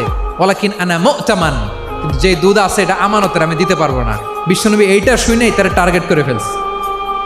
আনা মু'তামান, দুধ আছে কিন্তু এটা আমার মালিকের, আমি তো দরদ দেখাই, আমার মালিকের দুধ আপনি পথিক, আপনারা দিতে পারি না। বিশ্বনবী টার্গেট করে ফেলছেন, এরে আমার কাজে লাগাইতে হবে। বিশ্বনবী বললেন আচ্ছা ঠিক আছে দুধ দিও না, কিন্তু এমন ছাগি আছে কিনা যেই ছাগির সাথে কোনো ছাগলের মিলন হয় নাই, তার ওলানে দুধও আসে নাই, বাচ্চাও নাই, এরকম ছাগির থেকে যদি আমি দুধ খাই তাহলে তো সমস্যা নাই। বলতেছে এরকম ছাগির থেকে দুধ খাইলে সমস্যা নাই, কারণ এরকম ছাগির ওলান থেকে দুধ আসবেও না। বলতেছে ঠিক আছে, এরকম একটা ছাগি নিয়ে আসা হলো। বিশ্বনবী বিসমিল্লাহ বলে ওই ছাগির ওলানে হাত দিলেন। হাত দিতে দেরি, পুরো ওলানটা দুধে ভরে যেতে দেরি হয় না। বিশ্বনবী আর আবু বকর রাদিয়াল্লাহু তাআলা আনহু দহন করে পেট ভরে খেলেন। এই দৃশ্য আব্দুল্লাহ ইবনে মাসউদের হৃদয়ে দাগ কাটলো। এই মুআজিজা দেখে তিনি বললেন আশহাদু আল্লা ইলাহা ইল্লাল্লাহ ওয়া আশহাদু আন্না মুহাম্মাদুর রাসূলুল্লাহ। তিনি ষষ্ঠ মুসলিম ছিলেন, 6 নম্বর মুসলমান। ওনাকে টার্গেট করে বিশ্বনবী দেখলেন এমন ইন্টেলেকচুয়াল ব্রেন, উনি সূক্ষ্ম সূক্ষ্ম জিনিস বুঝে বেশি, ফিকহি জ্ঞান ওনার মধ্যে বেশি। বিশ্বনবী ওনাকে কোরআনের জ্ঞান শিক্ষা দিতে লাগলেন। উনি বিশ্বনবী সবার কাছে কোরআন শোনায়, কিন্তু বিশ্বনবী নিজে আব্দুল্লাহ ইবনে মাসউদের কাছ থেকে কোরআন শুনতো। বিশ্বনবী একবার বললেন ইকরা আলাইয়া ইয়া মাসউদ। ইবনে মাসউদ একবার শোনাও তো কোরআন দেখি। আব্দুল্লাহ ইবনে মাসউদ বলে আকরাউ আলাইকা ওয়া আলাইকা উনজিল। নবী আপনার উপর কোরআন নাজিল হয় আর আমি আপনার সামনে কোরআন পড়ব। বিশ্বনবী বললেন ইন্নী উহিব্বু আন আসমাআহু মিন গায়রি। আমি নিজে পড়তে যেমনি ভালোবাসি, অন্যে পড়ুক আমি শুনবো, এটাও আমি ভালোবাসি। সূরা নিসা তিনি তেলাওয়াত করে শুনিয়েছেন। এমন সূক্ষ্ম সূক্ষ্ম বিষয় বিশ্বনবী উনাকে ধরিয়ে দিয়েছেন। উনি হয়ে গিয়েছেন আব্দুল্লাহ ইবনে আব্বাস, হয়েছেন রাইসুল মুফাসসিরিন, উনি হয়ে গিয়েছেন ফাকিহুল উম্মাহ। ওনার চাইতে বড় ফকিহ এই পৃথিবী আর দেখবে না। চিল্লায় বলেন সুবহানাল্লাহ। উনি বলতেন ওয়াল্লাহি ওয়াল্লাহি ইল্লাযী লা ইলাহা গায়রু মা উনজিলাত সূরাতুন ইল্লা ওয়া আনা আ'লামু আইনা উনজিলাত ওয়া ফীমা উনজিলাত। বিশ্বনবী এমনভাবে কোরআনের দার্স আমাকে দিয়েছেন, কোরআনে যত সূরা নাজিল হয়েছে, যেখানে নাজিল হোক না কেন আমি জানি এটা কোথায় নাজিল হয়েছে এবং কোন প্রেক্ষাপটে নাজিল হয়েছে। এমন একটা সূরা নাই যে সূরার কোথায় নাজিল হয়েছে আমি মাসুদের জানা নাই, কোন প্রেক্ষাপটে নাজিল হয়েছে আমার জানা নাই। এরকম ঘটবে না। চিল্লায় বলেন আল্লাহু আকবার। এই আব্দুল্লাহ ইবনে মাসউদ রাদিয়াল্লাহু তাআলা আনহু ওমর ফারুকের সময় কুফার চিফ জাস্টিস ছিলেন। কুফা নগরীর চিফ জাস্টিস বোঝেন নাই?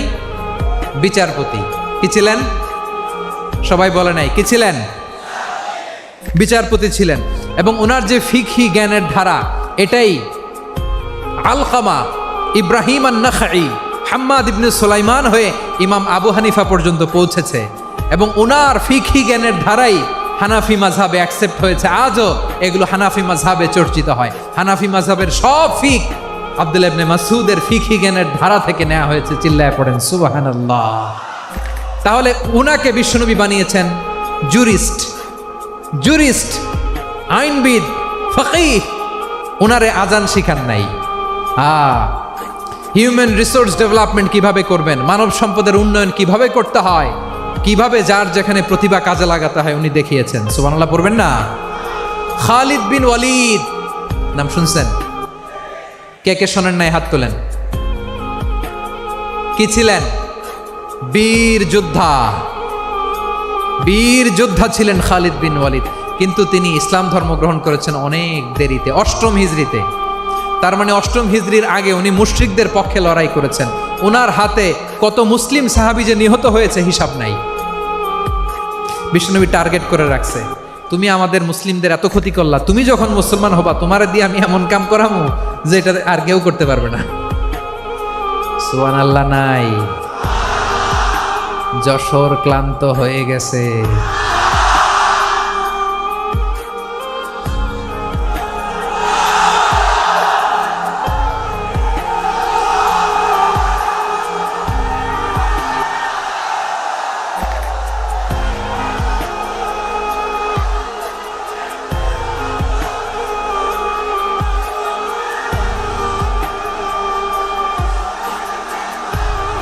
মাশাআল্লাহ।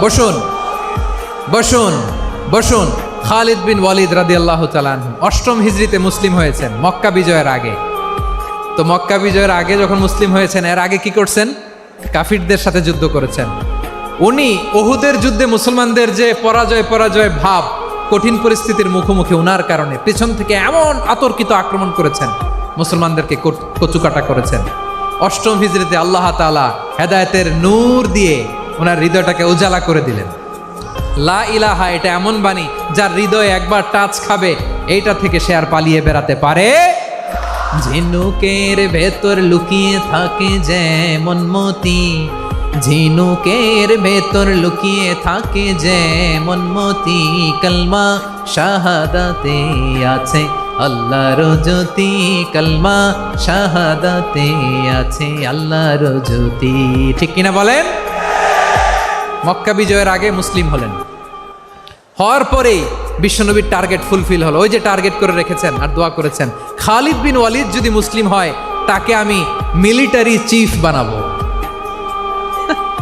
ওনাকে আজান শিখান নাই, ওনারে কান ধইরা নামাজের এই মাথা থেকে ওই মাথা আনান নাই, ফিকহি কোরআনের সূক্ষ্ম তাফসীর ওনারে শিখান নাই, অ্যাম্বাসেডর বানান নাই। বিষ্ণু ইসলাম উনাকে সামরিক অভিযানে প্রেরণ করেছেন। সামরিক অভিযানে তিনি প্রেরণ করেছেন। ওনার জীবদ্দশায় ওনার নেতৃত্বে যতগুলো যুদ্ধ হয়েছে, একটা যুদ্ধেও তিনি পরাজয় বরণ করেন নাই। ওমরে ফারুকের সময়কালে তিনি চিফ অফ মুসলিম মিলিটারি মানে মুসলিম সেনাপতি হয়েছেন। যশোর আওয়াজ করো, ঠিক কিনা বলো? সেনাপতি, মুসলিম সেনাপতি। তাহলে কিভাবে হিউম্যান রিসোর্স ব্যবহার করতে হয় গোটা বিশ্ব আমার নবীর কাছ থেকে শিখে নাও। খালিদ বিন ওয়ালিদ, ওনাকে বিশ্বনবী একটা উপাধি দিয়েছেন।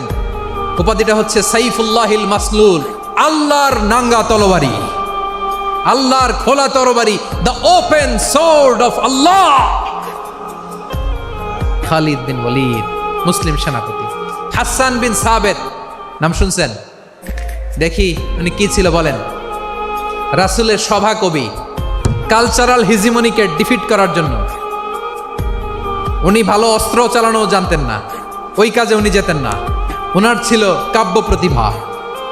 কাব্য প্রতিভা, কাফিররা কবিতা দিয়ে নবীকে গালি দিত।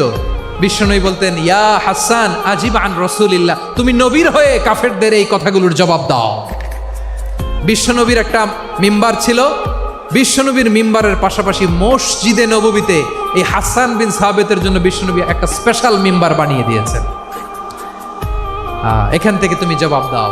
এবং বিশ্বনবী বলেছেন, আল্লাহুম্মা আইয়িদহু বিরূহিল কুদুস। আল্লাহ, হাসান আমার পক্ষে জবাব দেয়, তুমি জিব্রাইল মারফত তাকে সাহায্য পাঠাইয়া দিও। রাসূল সাল্লাল্লাহু আলাইহি ইসলামের সভা কবি, the poet of the prophet, নবীর কবি। উনি কবিতা দিয়ে এমন উচ্চাঙ্গের ভাষায় কবিতা দিয়ে তিনি জবাব দিতেন, কাফিরদের গা শিহরে যেত, তাদের হৃদয়ে আগুন ধরে যেত। তাহলে এরকম কবিরও দরকার আছে না নাই? এখন যাকে আল্লাহ দিছে কাব্য প্রতিভা, এরা যদি আপনি যুদ্ধের ময়দানে পাঠান হবে? যারে দিছে সুরেলা গলা, এরা যদি অ্যাম্বাসেডর বানান হবে না। হাসান বিন সাবেত ছিলেন বিশ্বনবী সাল্লাল্লাহু আলাইহি ওয়াসাল্লামের কবি। হুযায়ফা ইবনুল ইয়ামান বিশ্বনবীর গোয়েন্দা বিভাগের প্রধান। কিসের প্রধান? হুযায়ফা ইবনুল ইয়ামান। ওনার ছিল ডিটেকটিভ মাইন্ড, ডিটেকটিভ মাইন্ড, গোয়েন্দা বিভাগের প্রধান। এবং উনি হচ্ছেন সাহিবু সিররি রাসূলিল্লাহ, রাসূল সাল্লাল্লাহু আলাইহি ওয়াসাল্লামের গোপন তথ্যের ধারক বাহক। নবীর যেই কথা কেউ জানে না, সব হুযায়ফার পেটের ভিতরে ছিল। সুবহানাল্লাহ পড়েন। মদিনার যত ইহুদিদের একটা লিস্ট ছিল, এই লিস্ট শুধু দুইজন জানতো, বিশ্বনবী আর হুযায়ফা। সুবহানাল্লাহ পড়বেন না? তাহলে ওনাকে কোন দায়িত্ব দিছে? কোন বিভাগ? যশোর আওয়াজ করো, কোন বিভাগ? গোয়েন্দা বিভাগের হেড ছিল। খন্দকের যুদ্ধে প্রচন্ড আজকের মতো শৈত্য প্রবাহ, মাটি খনন করতে করতে সাহাবীদের পেটে ক্ষুধা নাই, দাঁড়াইতে পারে না নামাজের জন্য, এত ক্লান্ত, ক্ষুধা, ক্লান্ত, শ্রান্ত। বিশ্বনবী বললেন, কে আছো? এই কঠিন শীত, এই ভয় আর ক্ষুধার মধ্যেও খন্দকের পরীক্ষার টপকে শত্রু শিবিরে যে আমাকে তথ্য দিবা, কে আছো? কারো গায়ে শক্তিই নাই যে দাঁড়াবে, কেউ দাঁড়ায় না। বিশ্বনবী তখন নিজে হুযায়ফাকে ডাক দিলেন, হুযায়ফা, যে আমাকে আজকে শত্রু শিবিরের তথ্য এনে দিবে, সে জান্নাতে আমার মরাফাকা, আমার সঙ্গী হবে। হুযায়ফা রাদিয়াল্লাহু ইবনুল ইয়ামান জীবনের ঝুঁকি নিয়ে এই ক্ষুধা, শৈত্য প্রবাহ, কোল্ড ওয়েভসকে উপেক্ষা করে পরীক্ষা টপকে শত্রু শিবিরে যে সবার কথাগুলো চুপে চুপে শুনে বিশ্বনবীর দরবারে এসে গোয়েন্দাদের মতো তথ্য সরবরাহ করেছে। বিশ্বনবীর গোয়েন্দা বিভাগের প্রধান হুযায়ফা ইবনুল ইয়ামান ইন্টেলিজেন্স বিভাগ চালাতেন। মুনাফিকদের নাম ওনার কাছে ছিল। মুআয ইবনে জাবাল মদিনা রাষ্ট্রের সবচেয়ে সিনিয়র আমলা ছিলেন। আমলাতন্ত্র চিনেন তো? প্রশাসনিক কাজ যারা চালায়, অ্যাডমিনিস্ট্রেশন বুঝেন না? The department of administration. মদিনার রাষ্ট্রের সিনিয়র আমলা মুআয ইবনে জাবাল মুতাখাসসিসুন ফিল হালাল ওয়াল হারাম, হালাল হারামের স্পেশালিস্ট ছিলেন। বিশ্বনবী উনাকে ইয়ামানের গভর্নর করে পাঠাইছেন। বলেছেন ইন্নাকা তা'তি কওমান আহলা কিতাব, এমন গোষ্ঠীর কাছে যাবা ইহুদি নাসারা, আগে শাহাদা পড়লে এরপরে নামাজের দাওয়াত দিও, নামাজ পড়লে যাকাতের দাওয়াত দিও। গভর্নরের অ্যাটিটিউড যেমন থাকে তেমন অ্যাটিটিউড ধরে রেখো। সুবহানাল্লাহ পড়েন। তাহলে মুআয ইবনে জাবালকে দিয়ে বিশ্বনবী কবিতা লেখায় নাই, চিঠি লেখায় নাই, আজান দেওয়ায় নাই। সুবহানাল্লাহ পড়বেন না? সব শেষ সাহাবী বলি আবু হুরায়রা রাদিয়াল্লাহু তাআলা আনহু। নাম শুনছেন? বিড়ালের বাবা। কি করতেন? খালি হাদিস মুখস্থ করতেন। উনি বলতেন আলজামু রাসূলুল্লাহ আলা মিল ইবাতনি, আমার শুধু পেটের ক্ষুধার বন্দোবস্ত হইলে আমি নবীর সঙ্গ ছাড়তাম না।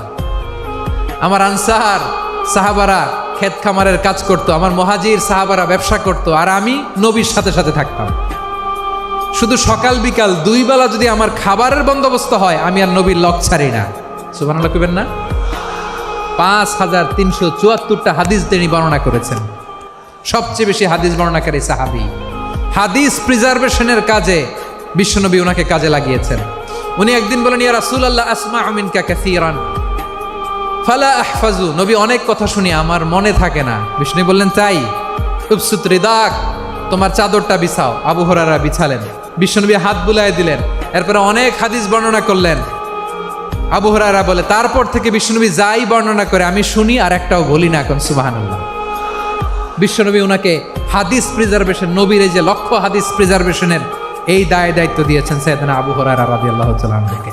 প্রিয় ভাইরা, তাহলে 10 জন সাহাবীর কথা যে বললাম, আপনারা কি খেয়াল করেছেন কত বড় ট্যালেন্ট হান্টার, চৌকস ট্যালেন্ট হান্টার ছিল আমার নবী। এক একজনের এক এক ট্যালেন্ট এক এক কাজে অ্যাসাইন করেছেন, এক একজনকে এক এক দায়িত্ব দিয়েছেন, এক একজনের প্রতিভাকে এক একভাবে বিকশিত হওয়ার সুযোগ দিয়েছেন। আওয়াজ করে বলেন ঠিক কি না? এখন আমার পর্দার আড়ালে আমার মায়েরা বলবে এতগুলো পুরুষ সাহাবীর কথা বললো, নারী সাহাবীরা কি কিছু করে নাই? মোনাজাত হবে, দোয়া ছাড়া কেউ যাব না। রুফাইদা আল আসলামিয়া রাদিয়াল্লাহু তাআলা আনহা, ওনার বাবার নাম সাআদ আল আসলামি। বিশ্বনবী কি খেয়াল করলেন দেখেন, সাআদ ছিল মদিনার বড় ডাক্তার। এই নারী সাহাবী রুফাইদা বাবার কাছ থেকে চিকিৎসা বিদ্যা শিখেছেন। যখন শিখছে বিশ্বনবী দেখলেন আমার তো প্রতি সপ্তাহে সপ্তাহে যুদ্ধে আহত সাহাবীদের সেবা দিবে কে? বিশ্বনবী রুফাইদাকে বললেন রুফাইদা তুমি মসজিদে নববীর পাশে একটা মেডিকেল ক্যাম্প করো। এই যে সাকিনা আদ্দিন মেডিকেলের আমার ছাত্রী বন্ধুরা শুনে রাখো, তোমাদের আইকন হচ্ছে এই রুফাইদা আল আসলামিয়া। বিশ্বনবীর ডিরেকশন অনুযায়ী তিনি মসজিদে নববীর পাশে একটা মেডিকেল ক্যাম্প করলেন এবং আহত সাহাবাদের চিকিৎসা উনি ওনার টিম নিয়ে দিতেন। বিশ্বনবীর পরামর্শে উনি আনসারি এবং মুহাজির মহিলা সাহাবীদেরকে নিয়ে একটা স্পেশাল মেডিকেল টিম গঠন করলেন।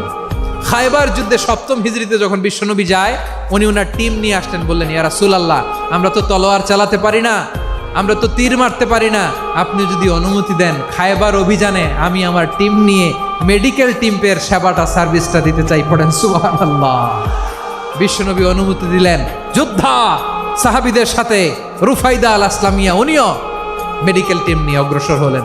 খায়বারের প্রতিটা আহত ইনজুর্ড সাহাবী যারা ইনজুরির শিকার হয়েছেন সবাই রুফাইদা আল আসলামিয়ার এই মেডিকেল ক্যাম্প থেকে চিকিৎসা সহায়তা পেয়েছেন। সুবহানাল্লাহ পড়েন। দেখেন কিভাবে বিশ্বনবী ট্যালেন্ট বাছাই করতেন, আপনি অবাক হবেন।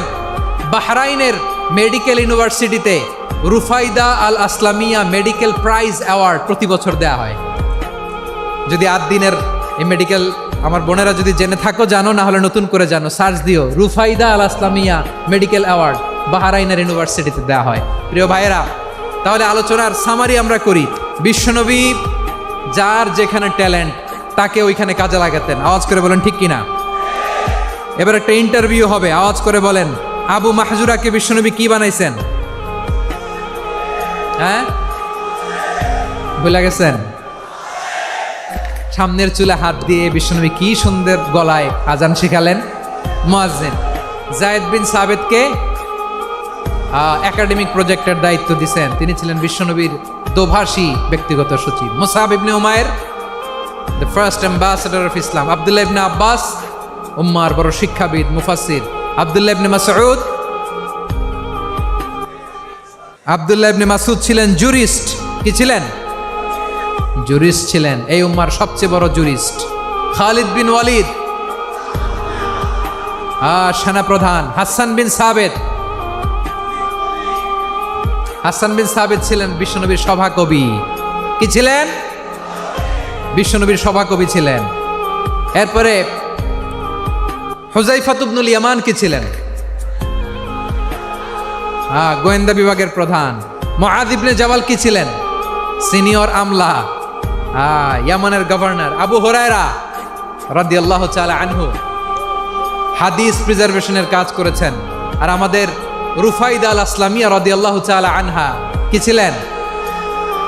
নার্স ছিলেন। নার্স হয়ে মেডিকেল সেবা দিয়েছেন। প্রিয় ভাইয়েরা, পুরো আলোচনার যদি সামারি করি তাহলে বিশ্বনবী যেভাবে হিউম্যান রিসোর্সকে ম্যানেজ করেছেন, যার যেখানে প্রতিভা কাজে লাগিয়েছেন, আমরাও যদি করি আমাদের বাংলাদেশের চিত্র আমরা পাল্টে যেতে পারবো। আমরা শুরুতে শুনেছি মানুষের আছে অসীম সম্ভাবনা, প্রতিটা মানুষ অনন্য। যত্ন নিলে, যথাযথ পরিচর্যা করলে মানুষ বিশ্ব জয় করতে পারে, ঠিক কিনা? আমাদের হাফেজে কোরআনের সামনে দাঁড়াতে পারে এমন কোনো হাফেজে কোরআন আল্লাহর জমিনে জন্ম হয় নাই। গোটা বিশ্ব কাঁপিয়ে তারা সেরা। আমাদের ক্রিকেটাররা সেরা, আমাদের তৈরি পোশাক শিল্প সেরা। এরকম অনেক অনেক সেরা জিনিস আছে, আমরা এগুলোরে নার্চারিং করতে পারি নাই, পরিচর্যা করতে পারি নাই, সঠিক তারবিয়াতের অভাব। তাহলে মানুষের অসীম সম্ভাবনাকে কাজে লাগাতে হবে, ঠিক কিনা বলেন?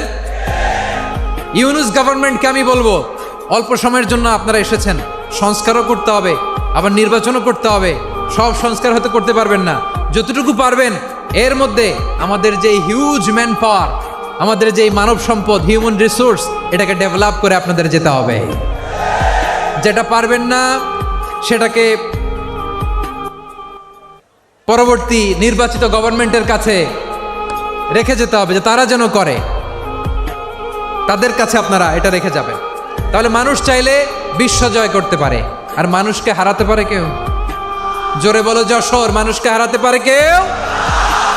আল্লাহ আমাদেরকে জনসংখ্যা দিয়েছেন প্রিয় ভাইয়েরা। এই জনসংখ্যা অনেক বড় সম্পদ, এটা আমাদের জন্য অভিশাপ নয়, আশীর্বাদ।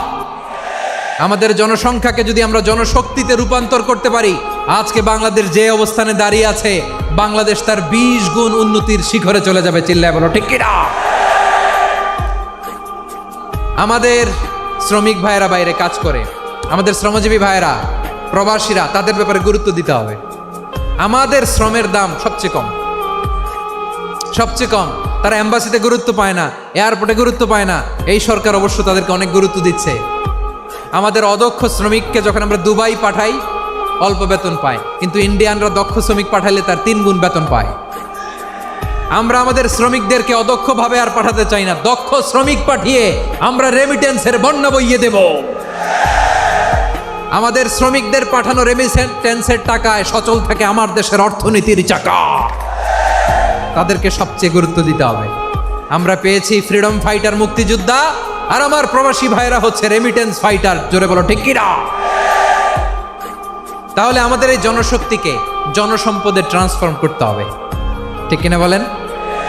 সরকার জনগণকে এভাবে পলিশ করতে হবে। মা বাবারা ছেলে মেয়েদের মধ্যে কার কোন যোগ্যতা, তাকে ওইভাবে কাজে লাগাতে হবে। সবার A+ পাওয়ার কোনো দরকার নাই। আমাদের দেশে একটা টেন্ডেন্সি আছে, পরীক্ষায় A+ না পাইলে কই তুই কি করলি, পাশের বাড়ির ছেলে A+ পাইছে, যা ওর পা ধোয়া পানি খা। কি খা? তা আমি ভাবছি যে পা ধোয়া, A+ পাওয়া ছেলেদের পা ধোয়া পানির একটা পানির ব্র্যান্ড বানাইতে হবে। এরকম লেখা থাকবে, A+ পাওয়া ছেলেদের পা ধোয়া পানি। খাওয়া নাই, এগুলার খাওয়া নাই। ওরে আল্লাহ A+ পাওয়ার জন্য বানাইছে, আর আপনার ছেলেকে এই A+ গুলারে নিয়ন্ত্রণ করার জন্য আল্লাহ বানাইছে। ওকে দিয়ে আল্লাহ কি করবে আপনি জানেনই না। একটা A+, একটা A গ্রেড একটা মানুষের জীবনকে ঠিক করে দিতে পারে না। আপনার ছেলেকে আল্লাহ অন্যদিকে যোগ্যতা দিয়েছে। ওদের মনোবল ভাঙবেন না, খবরদার, খবরদার। ছেলে মেয়েদের মনোবল ভাঙবেন না। যাকে দিয়ে যেটা হবে তাকে দিয়ে সেটা করতে হবে, তার প্রতিভাকে সেভাবে কাজে লাগাতে হবে। তাহলে বাংলাদেশ আমাদের এই জনসংখ্যা জনসম্পদে রূপান্তরিত হবে। আমাদের সরকারের তত্ত্বাবধানে আমাদের 18 কোটি জনগণ দক্ষ জনশক্তিতে রূপান্তরিত হোক, আমরা চাই কি চাই না? আমরা ভালো মানুষ, শ্রেষ্ঠ মানুষ হতে চাই কি চাই না? ওই জাপানিজদের মতো সৎ, ওই ইউরোপিয়ানদের মতো কালচার্ড, আমাদেরকে আল্লাহ তাআলা কোরআন সুন্নাহ অনেক কিছু দিয়েছেন। যেহেতু বর্তমানে আমরা দেখছি তারা সৎ, তাদের মধ্যে ভ্যালিউ আছে, সেগুলো আমাদের মধ্যে আনার দরকার আছে না নাই? আর ইসলাম দিয়ে আমাদের জীবনকে সাজাতে হবে, ইসলাম দিয়ে আমার পরিবারকে সাজাতে হবে। ইসলাম থেকে, কোরআন থেকে প্রেসক্রিপশন না নিলে জীবন সুন্দর হবে না। কোরআন থেকে প্রেসক্রিপশন না নিলে সমাজ সুন্দর হবে না। কোরআনের প্রেসক্রিপশন না মানলে রাষ্ট্র সুন্দর হবে না। কোরআনের প্রেসক্রিপশন অ্যাপ্লাই না করলে শুধু দুর্নীতি দমন কমিশন দিয়ে দুর্নীতি বন্ধ করা যাবে না। এজন্য কোরআনের আইন আমরা চাই কি চাই না? প্রিয় ভাইয়েরা, হিউম্যান রিসোর্স ডেভেলপমেন্ট, মানব সম্পদের উন্নয়ন, আমাদের সরকার যেন এদিকে নজর দেয়। আমরা যেন এই ব্যাপারে যত্নবান হয়ে উঠি। যাকে আল্লাহ যে যোগ্যতা দিয়েছে, এই যোগ্যতা দিয়ে আমরা যেন ইসলামের জন্য, দেশের জন্য কাজ করি। আমরা যেন আমাদের স্কিল ডেভেলপ করি, আমাদের পটেনশিয়ালকে ডেভেলপ করি। মোরালিটি, ভ্যালিউজ নিয়ে শায়েখ আহমদুল্লাহ আলোচনা করেছেন, এগুলো দিয়ে যেন আমরা আমাদেরকে সাজাই। আল্লাহ তাআলা আমাদের দেশকে তুমি নিরাপদ করো, আমরা পড়ি আমিন।